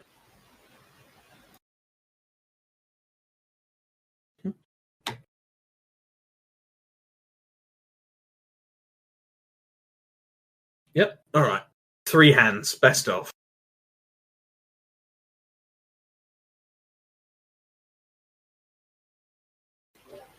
He taught you everything you know. He's probably like, yep. You fucked it, haven't we? We've just fucked Not it. necessarily. I think the reason Ebenezer is asking for 3 is Ebenezer's going to play his best. And he's going to see, because basically, if Philippe is going to like betray us or betray them, he's going to need to either lose twice in a row or win twice in a row. Right, roll your gamble then. Mm-hmm. For the which round? Or are we doing just? Have they not agreed the to it? first one, yeah. Just he can't lose a gamble test even if he wants to. Yeah, you can't willingly like fail test. Yes, well, gamble you can. He can't because his gamble is so high. Really? Fuck. Okay. Well, here comes the first one. Well, I'm going to use... So I've got card sharp. When playing cards, you can choose to use your rolled or the number... what's rolled SL again? Success levels. Or the number on the On units. the units die. Yeah. All right. The first one is 63. I'm going to use 3. 3 success levels. Yep. Yeah. Okay, so you win. Mm-hmm. So what are you playing for at this moment? Are you playing for like pennies, matchsticks? No, I imagine it's just like straight into it. So this was just the first of 3 decisive rounds. Okay. But it's pretty heavy. Mm-hmm. Shock and awe. Both of you had like very close hands. What are you playing? 5 knives? Yep, I'd imagine so. Ah, we. You have learned to play. What can I say? I'm a quick learner.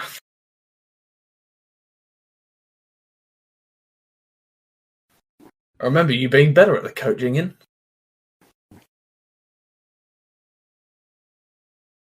But I still won at the coaching in. But let's see. Yeah. But who's to say you haven't gotten worse? Whoa. How about my 001? Alright. So next roll. 23 on a 36. So it's a success, but not high enough to beat a 001. Yep, so he wins, but not by any ridiculous margin.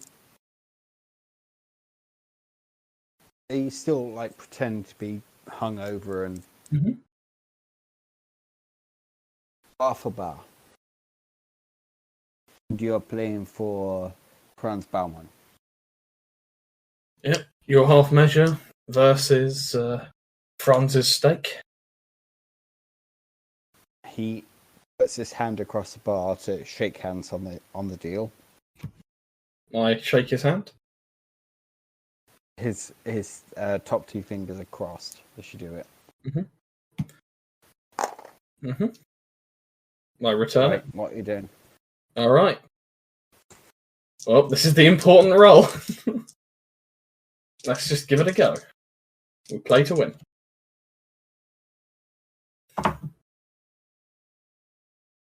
I'm going to use a fortune point.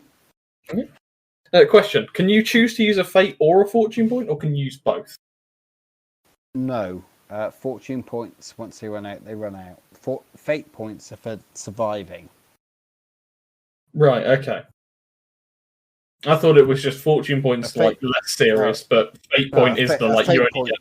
A fate point is a 1-up. Yeah. Okay.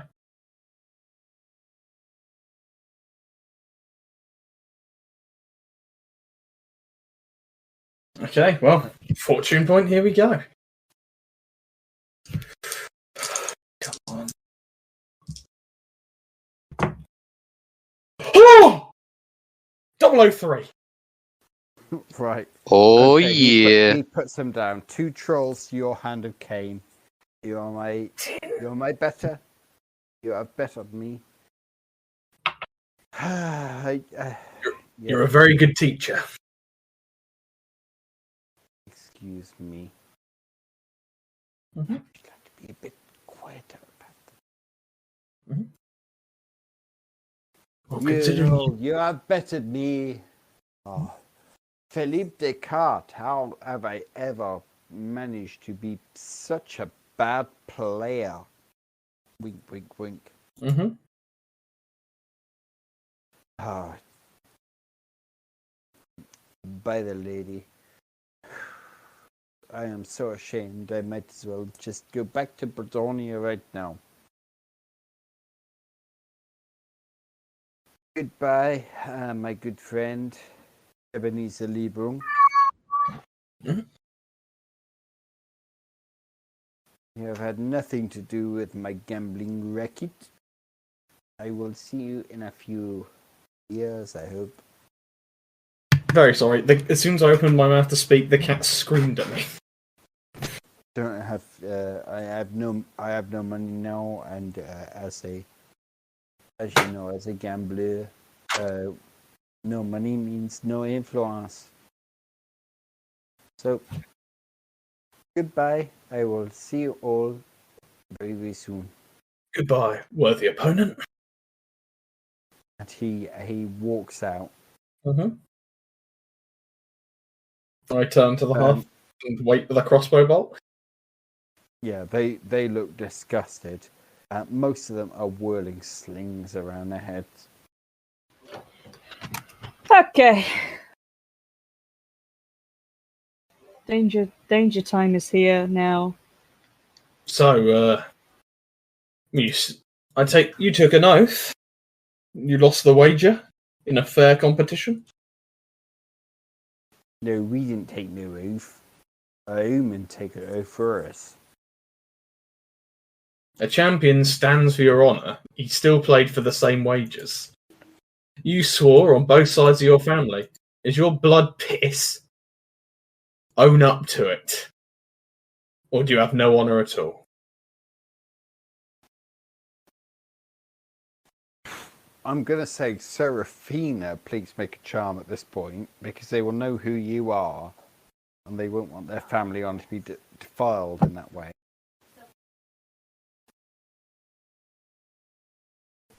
It's all the halflings, their arms just go like limp at their sides. After this impunity to their family honour. And traipse out. Gentlemen, you've lost the bar, but feel free to drink from the contents before you leave. As much as you can stomach if you want.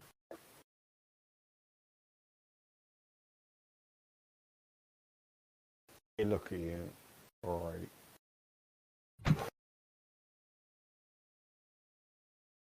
Nornghal, help me man the bar as I step behind it.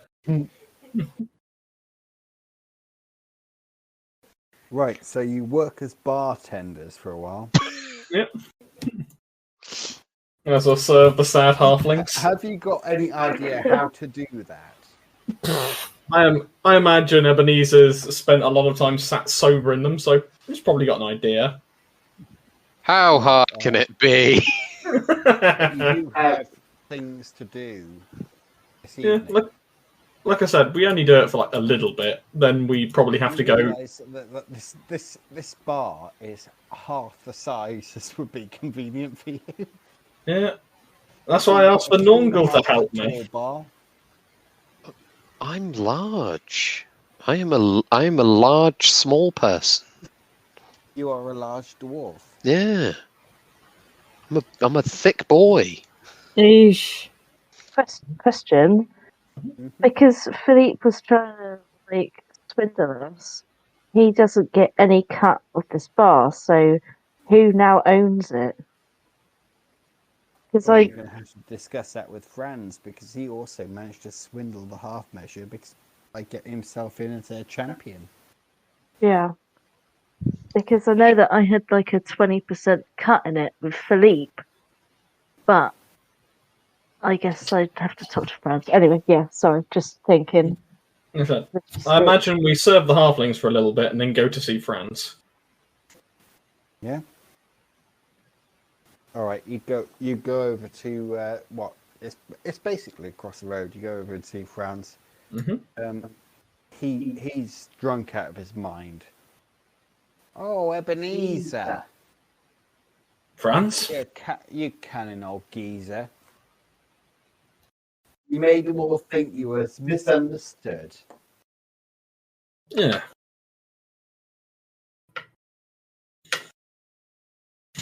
And now, you own 2 bars. Now I own 2 bars. I love you, mate. You've done me good, friends, and I always do good back to my friends. Yeah. How are you going to do that?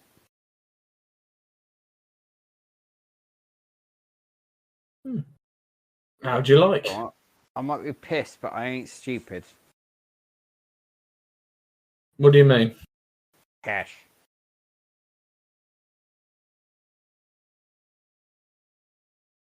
What, you pay me? Yeah, right. All right. I've got no interest in a bar. I just need hard capital at the moment. Yeah, right. Okay. And what I do have is Doug Bog. And I know that he considers your fucking tibias as a fucking tasty treat.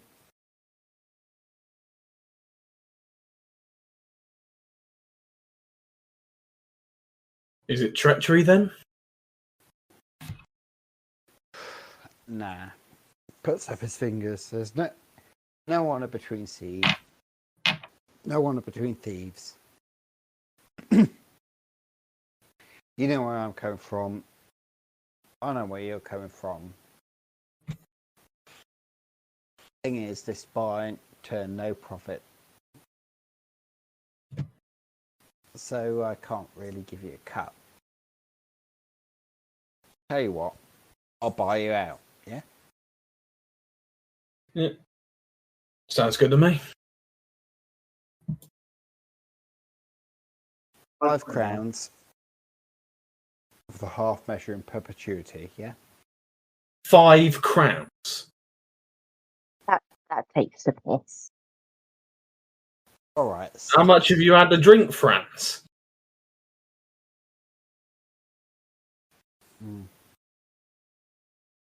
Something approximating the amount of, I don't know, 18 pence. Look, you've got a bar and all of its profits in perpetuity. I have managed to wangle everything to get it to you, and you insult me with 5 crowns. Who was the one that did the wangling? A lot of it, me. Did you gamble them for it? You grab some people? You get Dugbog out of the way? No, I didn't have to, did I? But I'll be praised. Hmm.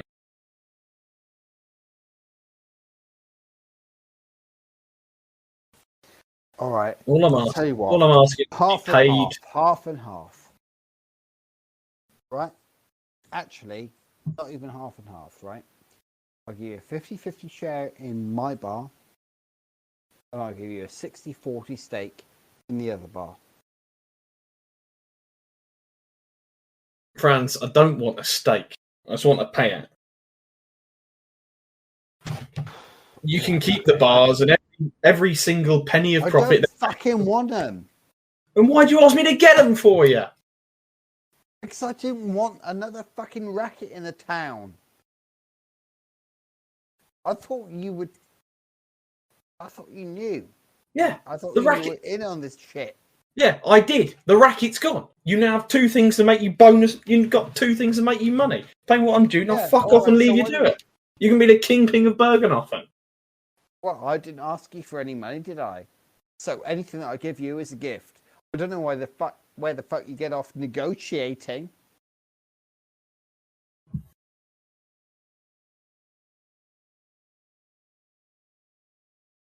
This town is now my town.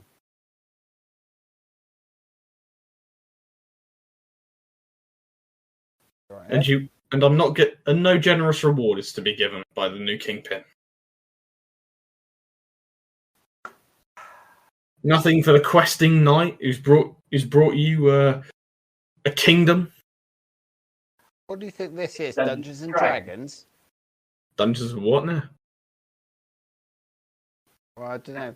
Apparently there was this thing a few years ago where they had these lead figurines and people used to move them around, you know, in Tilia and Albion. I think I know a kid who had a couple of those. He sucked on them and then his brain went right. I'm gonna fucking scream.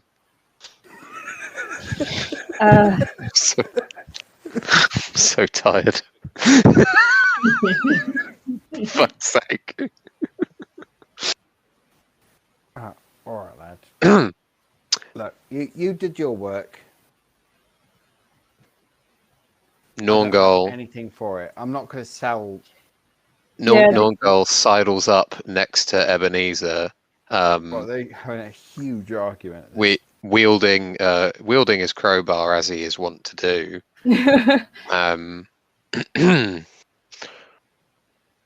Franz, do you mean to tell me we're not getting paid for our work? Well, I don't really understand what sort of work you're supposed to be doing here. I've already given what's in it, Fina. I've already given her an investment stake. 20%. I look over at Seraphina because I don't think Ebenezer was in the know of this. Well, that's what my plan was, to get a 20% stake. That's what I discussed with Philippe, so he's fucked everything up. Do we actually own this bar? Hang on, let me just get my head round what's going on, because he doesn't even want it.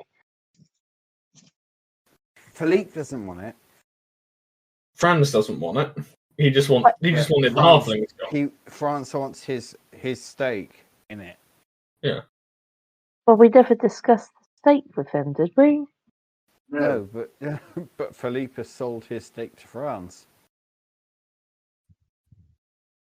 Philippe has no money.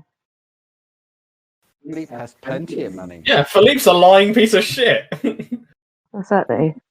But he also managed to swindle the other side to give the bar to you, and it's now just disappeared. So he's just playing it. Smart man. It's not France that's doing the playing. It's Philippe. Yeah. Yeah.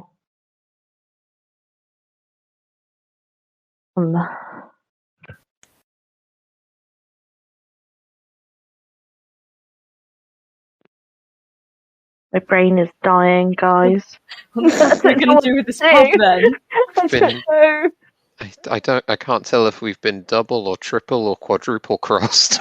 Well, okay. The way I look at it is Franz has gotten us to get rid of the racket. He doesn't care what happens to the bar. We've enlisted the aid of Philippe, who's gotten as much money out of this as possible by training me, offering his services to the halflings at great cost, and then double-crossing them for a large sum from Seraphina. After we conned the halflings and got the bar, even though, after we've conned them and gotten the bar, Philippe walked over to Franz and said, "Hello, I want to, I'll exchange my fucking cut for the bar in perpetuity for a lump sum." And Franz gone, "Yeah, sure, that's great." And now I'm trying to do the same, and Franz has no money to do it with. Next time we see Philippe, it's hands on sight. I hope you'll. I'm going to burn him. I think next time we see Philippe, this money to do this. I think next time we see Philippe, I challenge him to a game of cards, and then Nornghal and Stör put a bag over his head and beat him to death. And then we roll him off the carpet and we throw him off a bridge. Sounds good. It's the Empire. Just leave him in an alley and the rats will get him. You hate him, don't you? I don't hate him. What has he done to make us like him? He's a shit. I think he's great. The problem is he's always one step ahead of me, which is a problem because I need to be one step ahead of him. I think he and Ebenezer are fine. But again, it's just that, who is leading in this tango? Cunt. Stop! Yikes. Yikes.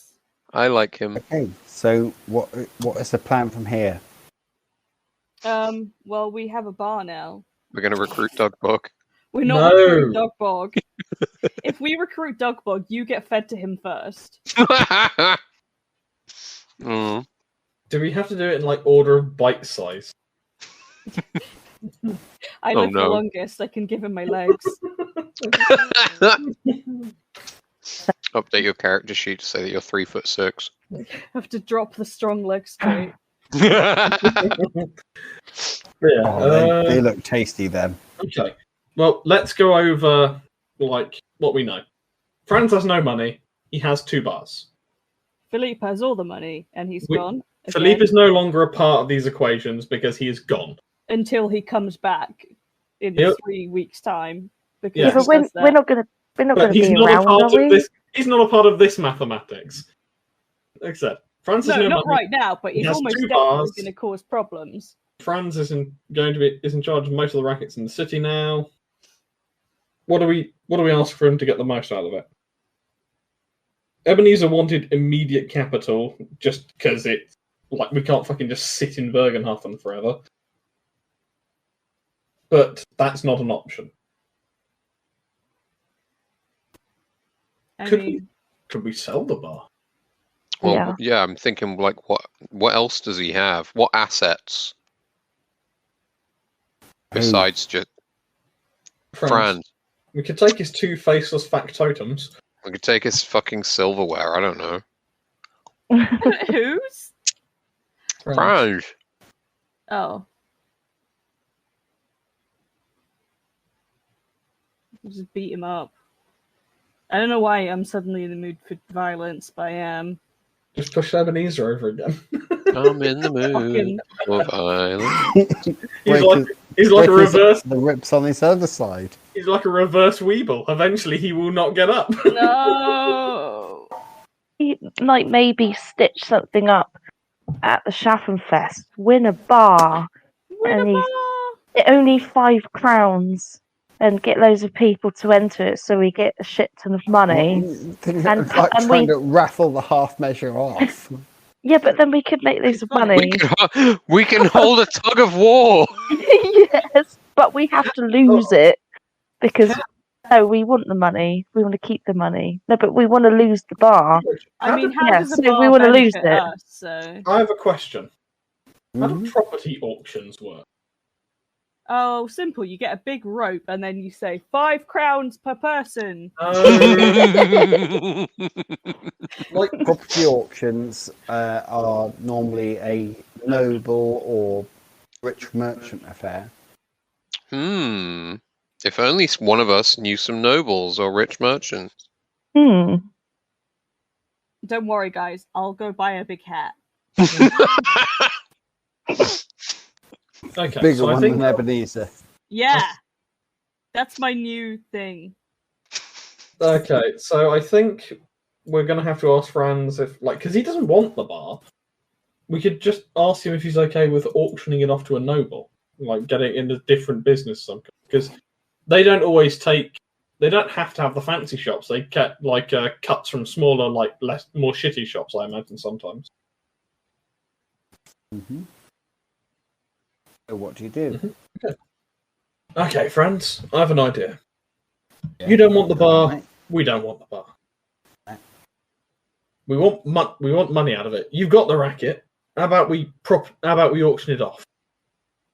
I've got a meeting with my entourage has got a meeting with the Merchants Council. Maybe we can get rid of it, split between us 50-50. Can I come? It's a fancy affair with the Merchants Council. You got something nice to dress up in? Look at me, Eb. I You think I imagine. don't have anything fancy to dress up in.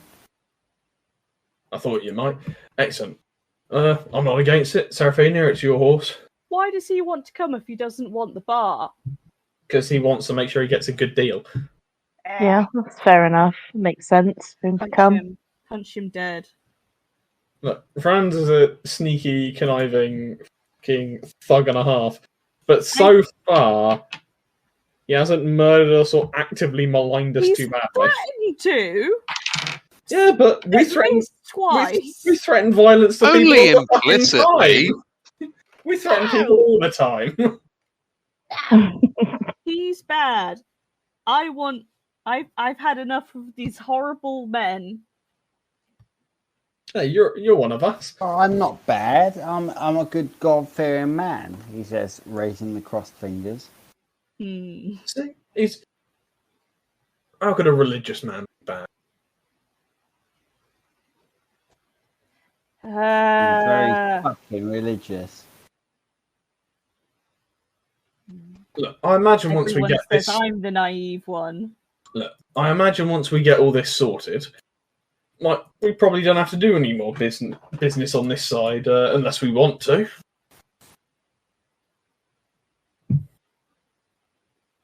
You can wash your hands of the whole thing, Stör.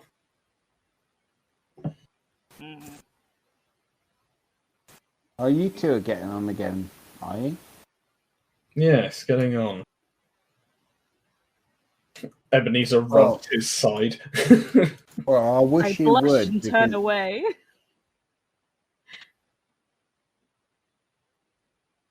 Right, we're gonna sit here all night, are we? And wait until this fucking. Merchants' Council meeting is at what time, Seraphina? 9 bells. Seraphina was invited along with her business associates to meet Malthusias at 9 bells. Mm-hmm. And then there was the one that was at 1 hour after midnight at my house, Johannes Toyden. Yeah, we know. Like we want to go to the 9 bells one. Wait, but Okay. I need to help Crusher at 7 bells. Yes, you do. Well, look, tell you what. Get yourself sober, friends, and put on your nice togs. We'll all clean up and we'll go to this meeting at 9 bells. Downtime is free to do with anyone as long as you turn up where we need to be by 9 bells. And We'll also, do that. though, I do have other business to talk about, so it's not just all about this bar. I have apothecary stuff that I need to talk about, so don't fuck it up. That's fine. Alright. You open with that and then we'll pivot it into it later. All right, well, I'll see you in a few hours, I suppose. Right. As Franz goes upstairs and disappears. Oh, for the grace of Sigmar, that was a worry. It still is a worry, though. I don't know. I don't trust him. Well, he hasn't stabbed me yet, so we're doing well. Anyway, like I said, these business dealings rely purely on us. He's just going to have to go along. We've got him railed in for this. Anyway, Sorry. I should probably clean up as well. Seraphina, Nornghal, and Ebenezer goes to wash. Yep. Where are you going? Sorry? Just have a bath or something. Got to pay Yep. for those. Yep. Yeah. Shelling it up. Put silver on the bar and own for one. It was a silver, wasn't it? Yeah. Yeah, it's a silver shilling for a bath. Yeah, hot bath. Mm-hmm. Stinky. I think Ebenezer's had more baths than most of the party.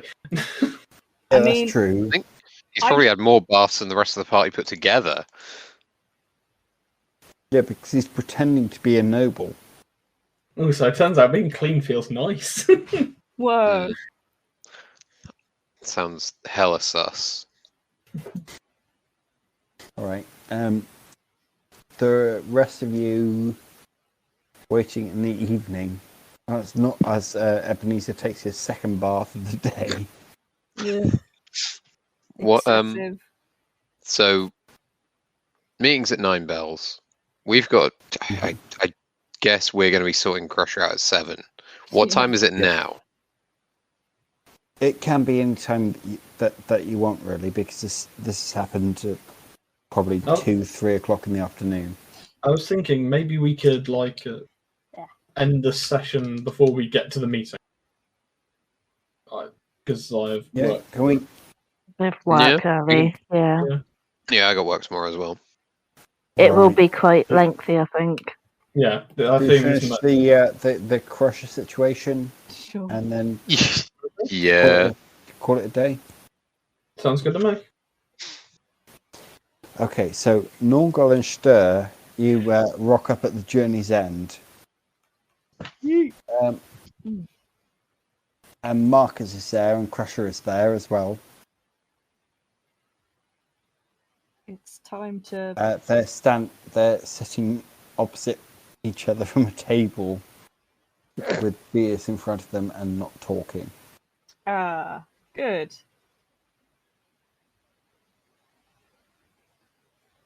This looks like a job for someone with high fellowship. Haha. Here we I go. don't have that. Pull up It a feels chair. like sometimes that me and Says hold the two of you hostage for social situations. No, you will listen to Ebenezer and Seraphina on the social issues. Nornghal just fucking tunes out. But do not leave the ride. It's just intermittent radio static, and occasionally, if you tune it just right, you might get a whiff of Spanish flea running through his brain. Spanish flea. Yeah, Song. Yeah, the song. Right, I thought it's Spanish fly. Oh, is it? No. Yeah. No, Spanish fly. Spanish flea is a song. Spanish fly is a date rape drug. Uh-oh. Uh-oh. yeesh. Nah, you're right. Yeah, that's not. You don't want to be making that mistake. Mm-mm. Anyway, It's not what Nornghal thinks about at all. no. Yeah, that one. Great. So let's pull up a chair next to these two fucking goofs. Yeah, it's mediation time. Sure is. Good evening, gentlemen. Hello, Like chap. an announcer. And What? big smiles. What are you gonna say? I think you. He's wrong. I'm right. You've Problem got solved. some things to talk about. No, we ain't. I see this is going to be a difficult evening. Oh, we do, Crash. We do. We have lots of things to talk about, like who owns what. You told me that I could have everything. No, actually, you told that stunty there that I could have everything. Right? You did tell me that. Oh, for fuck's sake, do you expect that to be taken seriously? I was pissed. It was 5 bells in the morning. What do you want me to say? I've had enough. I've had enough, Crush. Can we just, like, split things 50-50? No. Surely there's some kind of arrangement. Maybe not 50-50, but isn't it kind of cold? Well, there's no point having me, like, work for me anymore. I mean, I'm the one that brings in all the money, aren't I?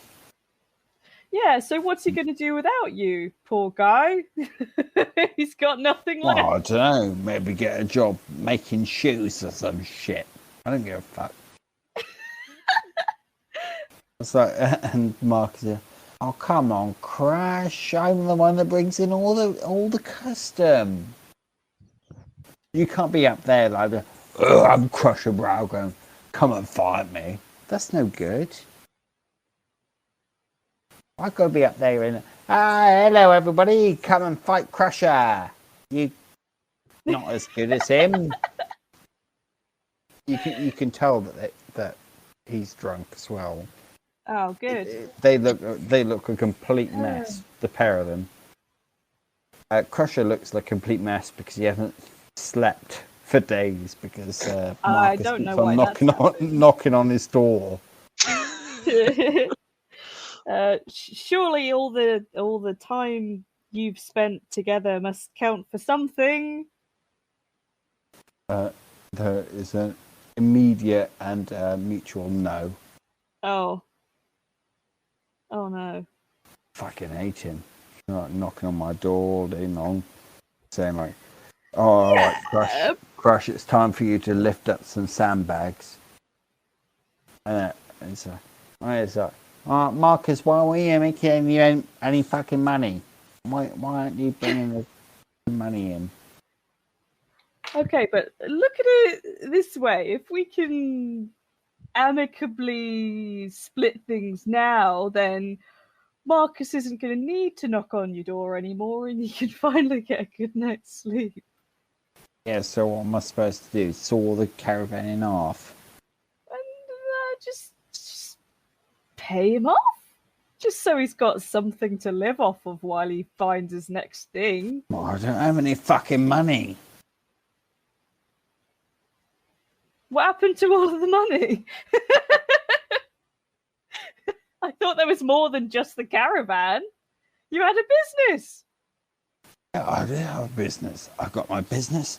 I've got my caravan. I've got my donkey. I've got my ring. I can go around anywhere that I want to. I don't have no floating capital. What am I supposed to do? I don't have any cash. I can't pay him off. He's got all the money. Marcus, if you have all the money, then what do you want? I want a business. Well, One way of making some more money. I don't think that's going to happen anymore. The bridge is kind of burned, Marcus. Like, it's in flames before your eyes, Chief. I know. It hasn't ended well. I think everyone can see that. What am I supposed to do then? I've been travelling around the fucking Reichland for 40 years. Where am I supposed to go and live? Nornghal places a firm hand on Marcus's shoulder. Perhaps it's time you settled down, old boy. Yeah, where? How? With what? Why, right here.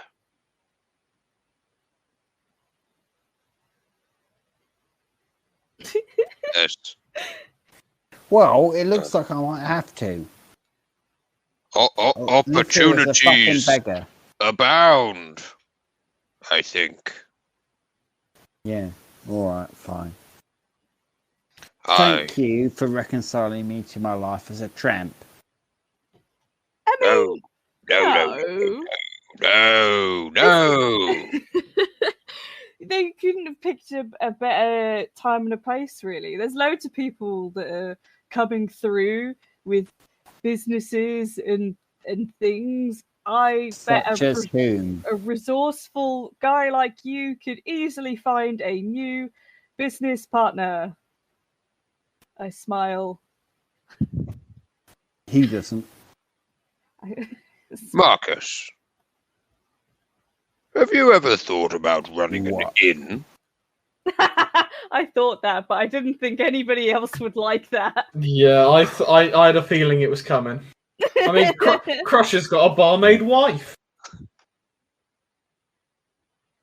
Not really, but I can bring people in, but that's why.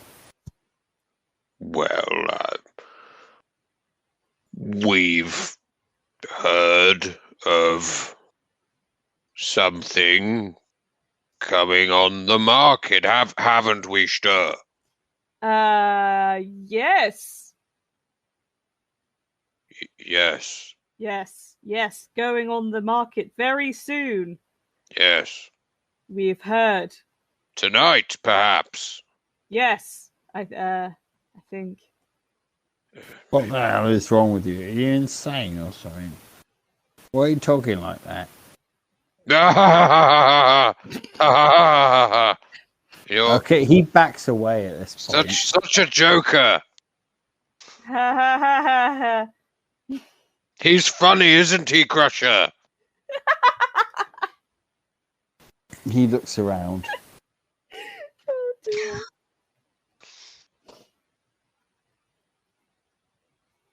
What the hell is wrong with you? What are you talking about? some stuff has been going down recently. It's very new, but it involves the half measure, and we are informed that it has been in the process of changing hands and may well be going up for auction very soon, as we say. Right. So I'm going to have to bring up the cash to buy an inn that's been put up for auction when Crusher's got all the assets of the business. I thought you had all the money. Yeah, where is the money gone? What have you... You clearly can't have been very good at running this business if there's no money and all you've got to your name is a bloody donkey and a cart fucking... It's in the caravan. The money's in the caravan. I don't know how much money I've got. Oh god, sorry, I just threw my dice tray at myself. Well, can we look at the caravan? Can we look and see if this, Well, don't this ask money me, because exists? apparently it's not even my fucking property anymore, so do what you want. Crusher, you Ask- said that there was no money, and now the money is apparently in the caravan. Not that no money in this caravan. I think we should look in the caravan. I think that will solve all our problems. Okay. So you go up into the caravan to have a look. Yes. Marcus, where's the money? Dragging these two along. Did you shout, Marcus, where's the money? Yeah. Marcus, where's the money? Interesting shout, but...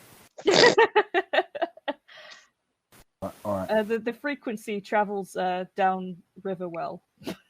He bends down and opens up the bottom where of the stove where the coal normally goes in. Lifts that out, brings it through, and then just sort of throws the coal trash away.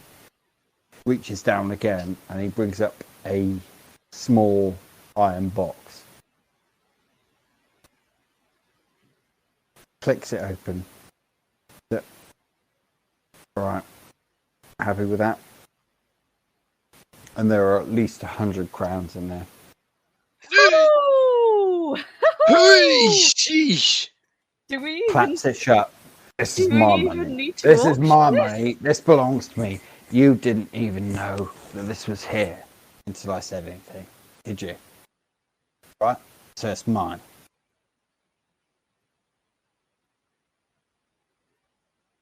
And you've still got the wife and the donkey and the cart. Now I give them to Crush, right? Well, yeah, that's what I meant. Sorry, I forgot who was Honestly, here. it's not having my fucking wife. Not a chance.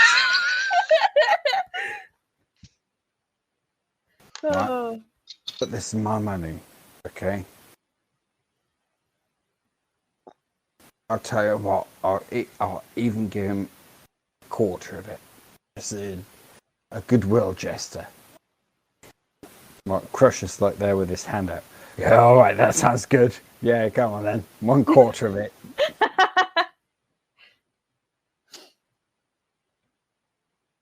Are you just going to allow this to happen? I mean, Yeah. And perhaps we'll see you at the auction tonight, Marcus. Yeah, oh, fuck that. oh, okay. Alright. We tried. I'm going to go and get shit-faced down at Halfling bar. Well, you're going to have a bit of trouble because nobody's fucking running it. Oh, why is that? There's nobody What's there, that? mate. That's what we just going told on? you. What's going on? Why is it? Why is no one running the Halfling bar? I love Halfling bars. That's the bar that's going up for auction. How would you like to own a halfling bar? Hey, Well, it'd be quite nice, but I can't fucking afford it, can I? You never know. No, I do know. I can't. I mean, we can have a chat about it at the very least. What? All right, this has become utterly demented. But it's fine. Everyone's happy now. We fixed it. We win. We go team. This is the end of the campaign, You right? realise, Yeah. yeah, this is going to be the end of it. But you realise all these like tying ups has just caused more web. No. Yeah. What? Fine. How? It's a pre-written module. It's not made to have happiness. But No, we it's fine. fixed it. We fixed it. It's fine. Everything's fine. I did not consult the module apart from to look at what Judge Richter's house looked like. The rest of it, you've brought this on yourselves. What have we done? I'm pretty. Scared. Well, I think at the moment, you know, when a train usually jumps off the rails at Drive Plaza Field. How Yeah, is this? I think we're like Yeah, it 400 doesn't acres. do that if someone's lying on the rails. Yeah, we're like 400 acres deep into these fields now. The train is now essentially a landed farmer. But how is making nice between two fatheads made things bad for us? No, it's not made it bad. We're not saying it's made it bad. It's just so far off of like the paper of like how the game's supposed to go. This whole thing is pre-written. We have ways to get to them, but we have to get to the points. Unfortunately, us finding random things and tying them together has essentially made a BDSM net for us to stay in. Yeah, but it's done now, and we can go and find the vampires. Find the vampires, figure out what all the chaos stuff is, you know, just things. But first, we need to make sure Crusher has paid his severance. They were fighting, and they would. I felt bad for him. It's called world building, What's their And- tax policy? What character do you do? Just, development, like fucking mug him. No, collaborative storytelling. Tish, I'm not having a go. No, I know I you're am- not. But I just... Bringing an end to the 9th episode of Doomsayers, our Warhammer Fantasy Roleplay 4th edition playthrough of the Enemy Within campaign. This is taken from episode 1, Enemy in Shadows, which was written by Graham Davis and several other people who'll be credited in the description. The intro music was War and Peace by freestockmusic.com, and full credit for that will also be in the description below. Thank you once again for listening, and fear not the Doomsayers.